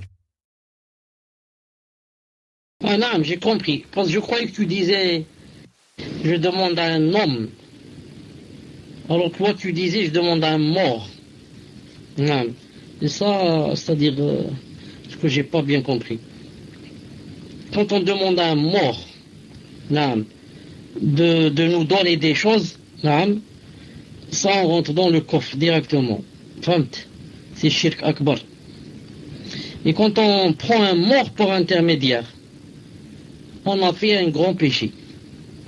Non, je répète, quand je demande au mort de me donner une chose, ça c'est, je suis sorti de l'islam. Bien sûr, il y a des, comment on dit, il y a des empêchements et des conditions qui doivent exister, supposons que la personne soit vraiment jahil, ne connaisse rien, etc. Il faut l'établissement des preuves. Mais je vous dis, voilà le jugement de l'islam. On ne parle pas d'une personne, on parle en général. Si je demande à un mort, non, quelque chose, cette chose, non, alors que cette personne est morte, et je lui donne-moi des enfants, ou bien faites tomber la pluie, ou bien, j'ai fait le shirk akbar. Mais si je l'ai pris comme intermédiaire, et là je demande à Allah, je dis à Allah, par l'intermédiaire de ce mort, donnez-moi telle et telle chose, là j'ai fait un grand péché, pour avoir pris quelque chose que Allah Ta'ala, un moyen que Allah Ta'ala n'a pas légiféré, que Allah Ta'ala n'a pas légiféré, bi'idnillahi Ta'ala. Et certains ont dit, comme Cheikh Ibn Uthaymin dans Kitab Tawhid, ils disent tu fais une chose pareille, tu as fait shirk asghar. Quand tu prends quoi? Quand tu prends un moyen que Allah Ta'ala n'a pas légiféré pour l'adorer. Wallah Azza wa Jal a'lam, tfaddal. Fawzi, Inch'Allah, regarde mon PV. Barakallahu fik. Question suivante. Il existe un espace entre les deux dents, incisives, central à l'arcade dentaire supérieure. On appelle ça un diastème interincisif. Certaines personnes demandent de fermer cet espace, soit par un ajout de matériaux appelés composites, de la même couleur que les dents, de façon à avoir les dents centrales presque collées. Ou alors vont chez un orthodontiste qui va leur placer un appareillage avec un fil métallique qui va fermer cet espace. Ceci n'est-il pas considéré comme étant taryil de khalq Allah? Tfaddal Cheikh. Si ce qu'a la personne dans ses dents, c'est-à-dire le vide qu'il y a, etc., n'est pas considéré comme défaut, et que la personne veut, du côté esthétique, la personne veut se montrer plus belle qu'elle ne l'est. Dans ce cas, ça devient haram, et dans ce sens, l'utafallijat, hadith authentique, qui parle des dents, celles qui veulent fermer entre les dents. Mais si maintenant, c'est un défaut par rapport aux autres femmes ou là aux autres hommes, le monde entier contient un défaut quand je le compare avec les dents des autres. Dans ce cas, c'est permis le fil métallique et ce que te donne le dentiste là, que tu dois laisser 2 ou 3 années dans ta bouche pour faire aligner les dents. Et il y a une fatwa de Cheikh Ibn Uthaymin, rahimahullah, en ce sens. Il a dit juste on voit, est-ce qu'elle fait ça par défaut et c'est permis, ou bien elle fait ça par esthétique et c'est haram. Naam. Tfaddal. Question suivante. Question d'une sœur. Ahsanallahu ilaykum. Qu'Allah soit satisfait de vous ainsi qu'à tous ceux qui sont présents dans ce salon. Mon mari vous demande, pouvez-vous faire un rappel sur Dua al-Qunut? L'imam de la mosquée fait Dua al-Qunut tous les jours à la prière de l'Fajr. Est-ce une bid'a? Si oui, comment dois-je réagir quand il fait cela? Wa jazakumullahu khairan. Tfaddal Cheikh. Du qunut, le fait de le faire chaque matin, dans la prière du matin, est une bid'a. Car le prophète sallallahu alayhi wa sallam l'a fait seulement un mois, ensuite l'a délaissé. Quand il l'a fait, il y a eu des causes. 70 personnes des grands récitateurs du Coran sont morts. Là. Ensuite, le prophète sallallahu alayhi wa sallam ne l'a pas fait seulement salat subh. C'est pour ça qu'on dit à cet imam, premièrement, quelle est la cause pour faire le qunut? Qu'est-ce qui s'est passé? Deuxièmement, s'il y a une cause, on ne doit pas se limiter à le faire seulement pendant salat subh. Mais on le fait salat subh, Dhuhr, Asr, Maghrib et Isha. Jusqu'à ce qu'il n'y ait plus la cause pour laquelle on a fait le qunut. Maintenant, je dis à cette personne, s'il y a une autre mosquée proche de la maison, pas très où on ne fait pas le qunut, va dans la deuxième mosquée. Et c'est ce que je fais moi personnellement, bi'idhnillahi ta'ala.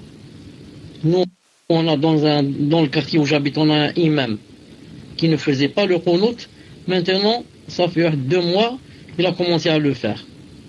Et moi, cela fait à peu près maintenant 1 mois et demi que je ne prie plus chez lui. Donc je vais dans une autre mosquée un peu plus loin de 100 mètres ou 150 ou 110 mètres, 120 mètres de l'autre, mais ça ne fait rien, juste pour ne pas assister au qunut. Alhamdulillah, aujourd'hui pour la première fois, je suis allé faire salat subh dans sa mosquée à lui, parce que ça fait 1 semaine, on m'a dit ça fait 1 semaine qu'il ne fait plus le qunut, ça fait 1 semaine qu'il a délaissé. Donc aujourd'hui, Inch'Allah Ta'ala, j'ai commencé à prier dans sa mosquée. Sinon, bien sûr, si je prie, je n'ai aucun problème, c'est lui qui a le problème. Mais dans une mosquée où il n'y a pas de bid'a, c'est mieux. Abdullah ibn Umar radiyallahu ta'ala anhu, quand il rentrait dans une mosquée où il voyait une bid'a, il sortait, il allait dans une autre mosquée.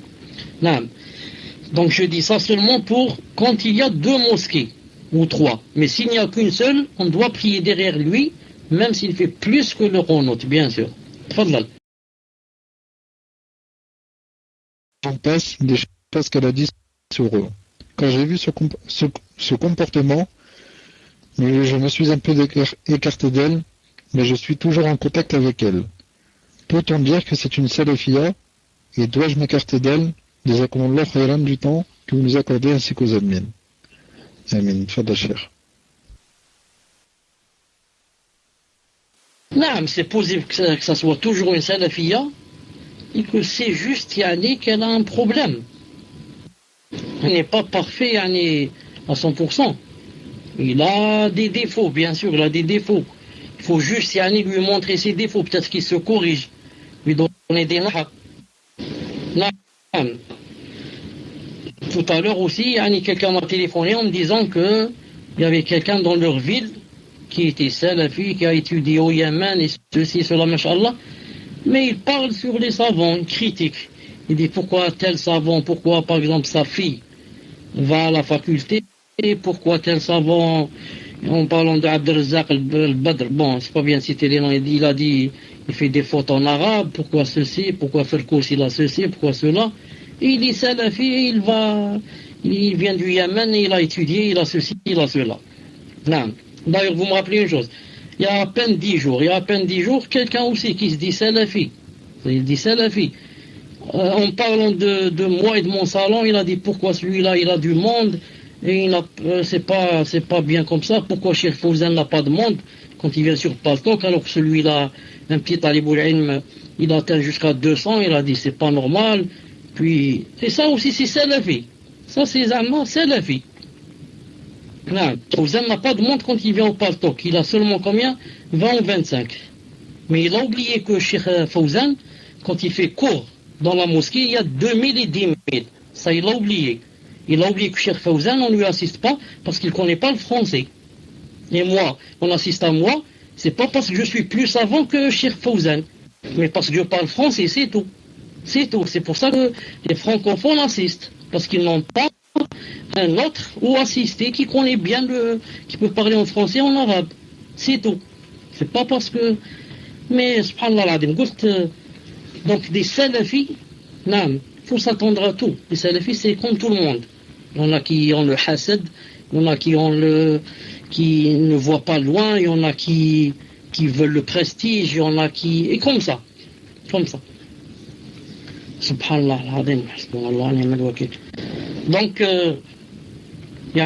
soit Inch'Allah Ta'ala douce, et garde les contacts avec elle en lui faisant des nasiha bi'idnillahi ta'ala. Garde les contacts avec elle en lui faisant des nasiha bi'idnillahi subhanahu wa ta'ala.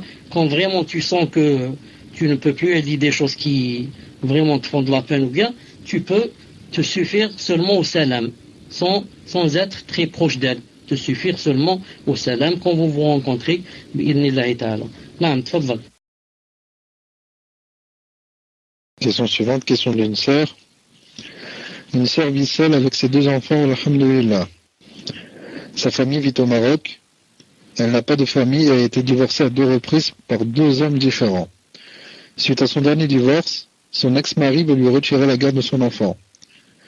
La sœur vit dans une situation précaire et essaie à travers les aides, entre parenthèses, associations, dons, etc., de se débrouiller pour finir les mois.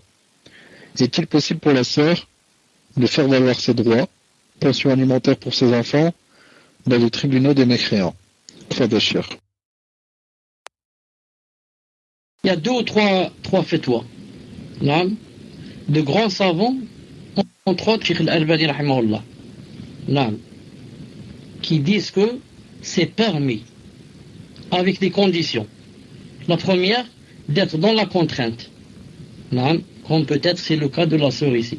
La deuxième, de ne prendre que ce que te donne la charia. De ne prendre que ce que te donne la charia. Je donne un exemple.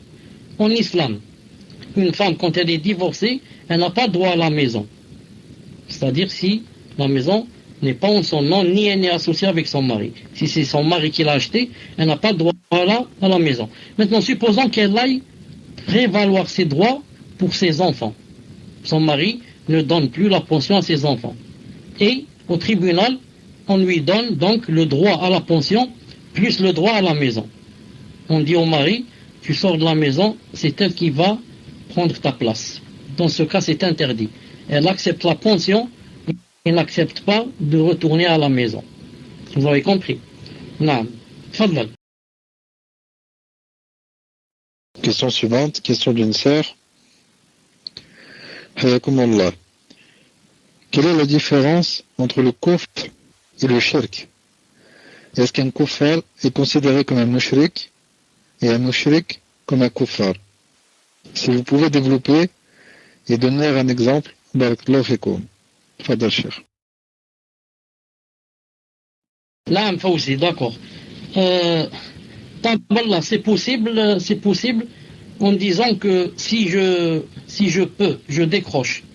Si je suis occupé, je décroche pas. Taïb. Cheikh Al-Albani rahimahullah a dit que le kufr et le shirk c'était la même chose. Et ici, il a cité un verset de Sourate Al-Kahf. Il a cité un verset de Sourate Al-Kahf dans le dialogue entre celui qui était dans son jardin et l'autre, le musulman, qui lui a fait le rappel.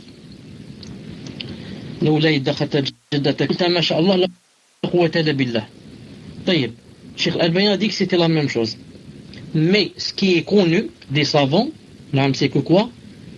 C'est que on dit kufr, on dit kufr et on dit shirk. Shirk, c'est spécialement quand on fait l'association. L'association. On a fait du shirk. Et, bien sûr, tout shirk est du kufr. Et non pas tout kufr est du shirk. Donc, chez ces savants-là, le kufr c'est plus global que le shirk. Pourquoi? Car le shirk rentre sous le kufr et non pas le kufr qui rentre sous le shirk. Car tout celui qui fait du shirk a fait du kufr. Et ce n'est pas tout celui qui a fait du shirk. Je donne un exemple. Je dis qu'il n'y a pas d'enfer. Il n'y a pas d'enfer Yawm al-Qiyamah. C'est quoi ça? C'est du kufr. Est-ce que j'ai fait du shirk? Non, j'ai pas fait d'association. Vous avez compris? Je dis que il n'y a pas, par exemple, le bassin. Là, je ne reconnais pas le bassin du prophète sallallahu alayhi wa sallam. Je ne reconnais pas telle chose. Bien sûr, pour des choses claires. Là, qu'est-ce que j'ai fait? J'ai fait du kufr. Mais je n'ai pas fait de shirk. Là. Donc, je peux faire du kufr sans faire du shirk. Mais si j'ai fait du shirk, ça veut dire j'ai fait du kufr. Là. Tfadal. Question suivante. Alors, Madame Dimser, qu'Allah Ta'ala vous préserve. J'aimerais savoir, est-il obligatoire pour la femme de faire le ghusl le vendredi, même si elle ne se rend pas à la mosquée? Car j'ai cherché dans différents livres, mais je n'ai pas trouvé la réponse. Barakallahu fikum. Tfaddal Cheikh. Non. Si elle ne va pas à la mosquée, non. Si elle va à la mosquée, Cheikh Rabi' Hafidahullah a dit que elle doit faire le... Car dans ce cas, la cause c'est la même que pour l'homme. Et si ce n'est pas pire. Car c'est à cause de la sueur. Pour ne pas gêner les gens et les mettre dans l'embarras quand ils vont sentir une mauvaise odeur de sueur. Donc, si la femme maintenant va à la mosquée, elle peut avoir la même odeur que l'homme, si ce n'est pas plus. Donc si elle va à la mosquée le vendredi, elle se lave.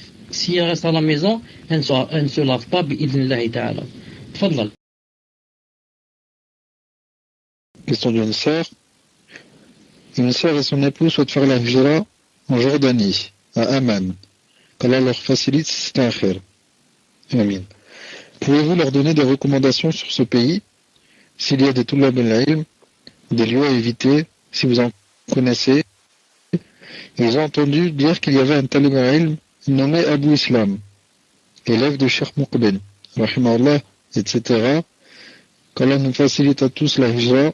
Si jamais ce pays n'est pas bon pour la hijra, pouvez-vous nous dire comment avoir niqama au Koweït? Ou alors aller là-bas éventuellement. Barakallahu fikum. Fadal Cheikh. Et dites-nous, cher, si le son était bon sur ce salon. Ou est-ce que c'était la même chose? Est-ce que vous entendiez des coupures lorsqu'on vous lisait les questions? Fadal Cheikh.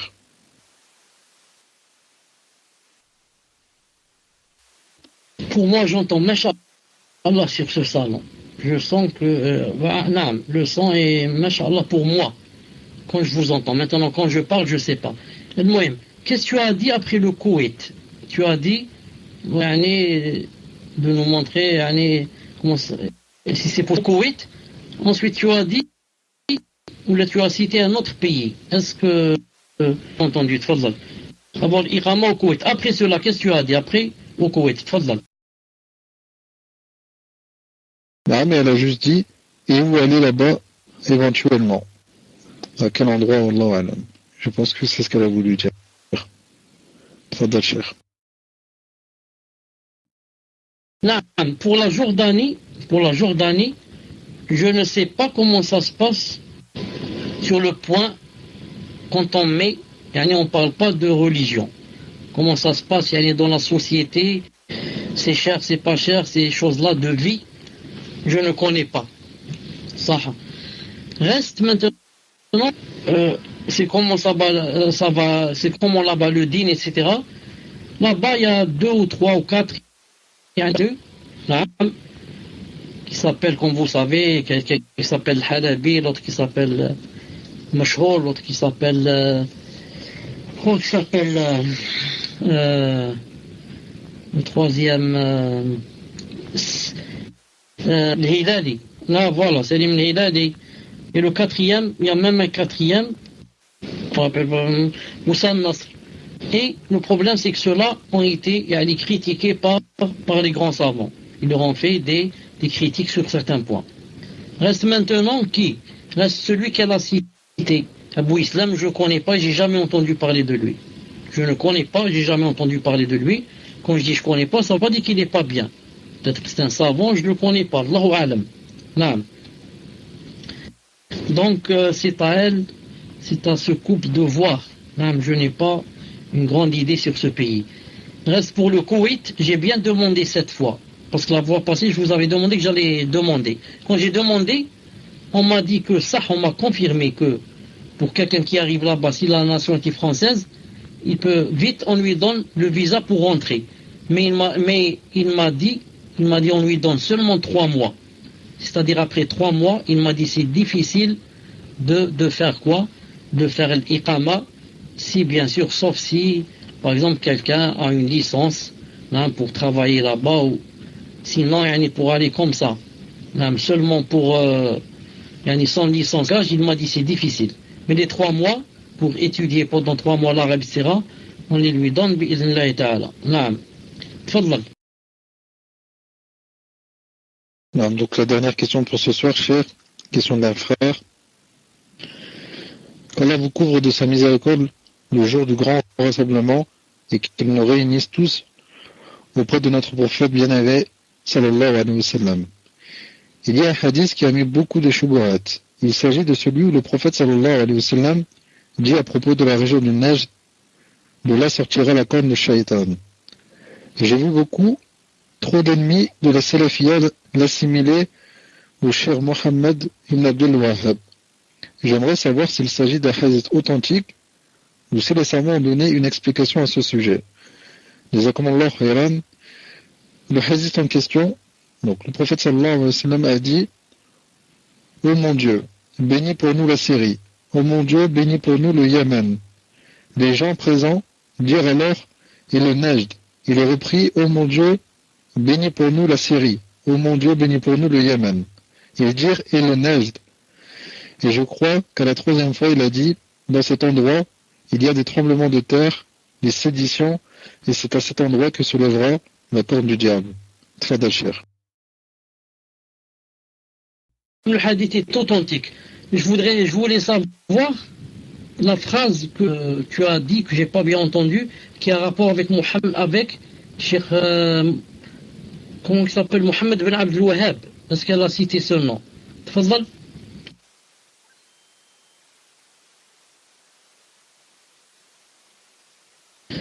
Comment l'assimiler? C'est-à-dire que c'est lui qui a dit ce hadith. Qu'est-ce qu'elle veut dire ici par l'assimiler au Cheikh? Ou bien c'est-à-dire qu'ils veulent dire que la corne du diable, il parle du Cheikh Mohammed ibn Abdul Wahhab? J'ai pas compris. C'est quoi la question exactement? Je pense que le frère a dit que les ennemis de la Salafiyya, Allahu a'lam, ont assimilé cette parole, donc ce hadith, ils l'ont assimilé au Cheikh Mohammed ibn Abdul Wahhab, rahimahullah. Je lui demande quand même pour confirmer, mais c'est ce que j'ai compris, Wallahu a'lam. Tfadal cher. Et qu'est-ce que ça veut dire l'assimiler? C'est-à-dire que c'est lui qui l'a tiré de sa tête? Je confirme que c'est un hadith authentique. Donc, qu'est-ce que ça veut dire ça? Tfadal. Non, mon cher, ça voudrait dire ça. Si c'est bien ce que j'ai compris, ça voudrait dire qu'il lui attribue cette parole. Donc je demande au frère que je vais vers le PV. Ah non, c'est pas ça, cher. C'est pas ça, c'est pas l'attribution du hadith. Ils disent que la corne de Shaitan, c'est lui. La corne de Shaitan, c'est le Cheikh Mohammed ibn Abdul Wahhab. Très bel cher. Et voilà, c'est pour ça que je t'ai demandé le micro.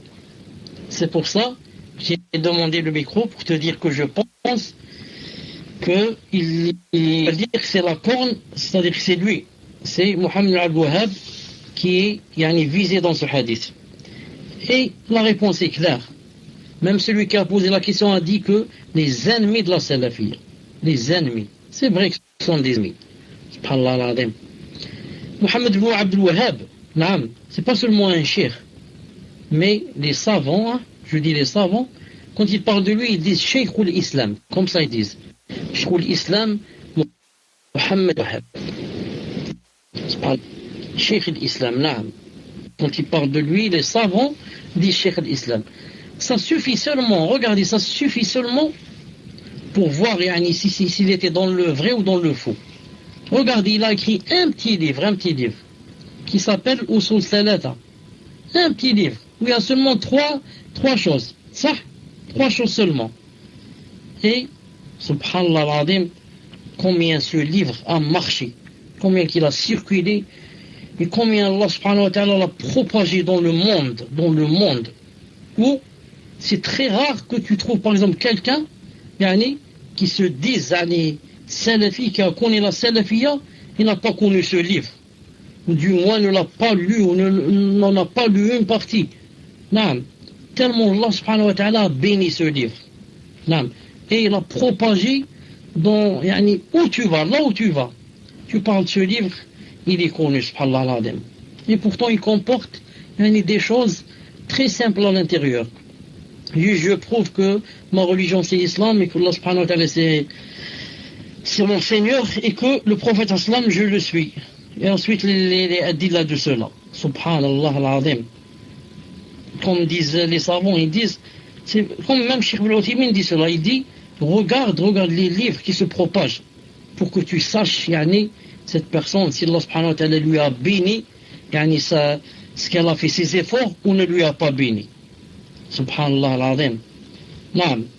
Donc, c'est pas la peine de répondre à cela, ce sont eux, les shayatines, ce sont eux qui combattent, la sunna sans le savoir. Car quand tu dis que Cheikh Ibn Abdul Wahhab, rahimahullah, tu dis pas de lui que c'est un savant, tu dis que lui c'est un shaitan, etc. C'est-à-dire qu'il ne faut pas lire ses livres, bien sûr. Il ne faut pas lire ses livres, et donc regarde, ce qui va, les choses que tu vas rater.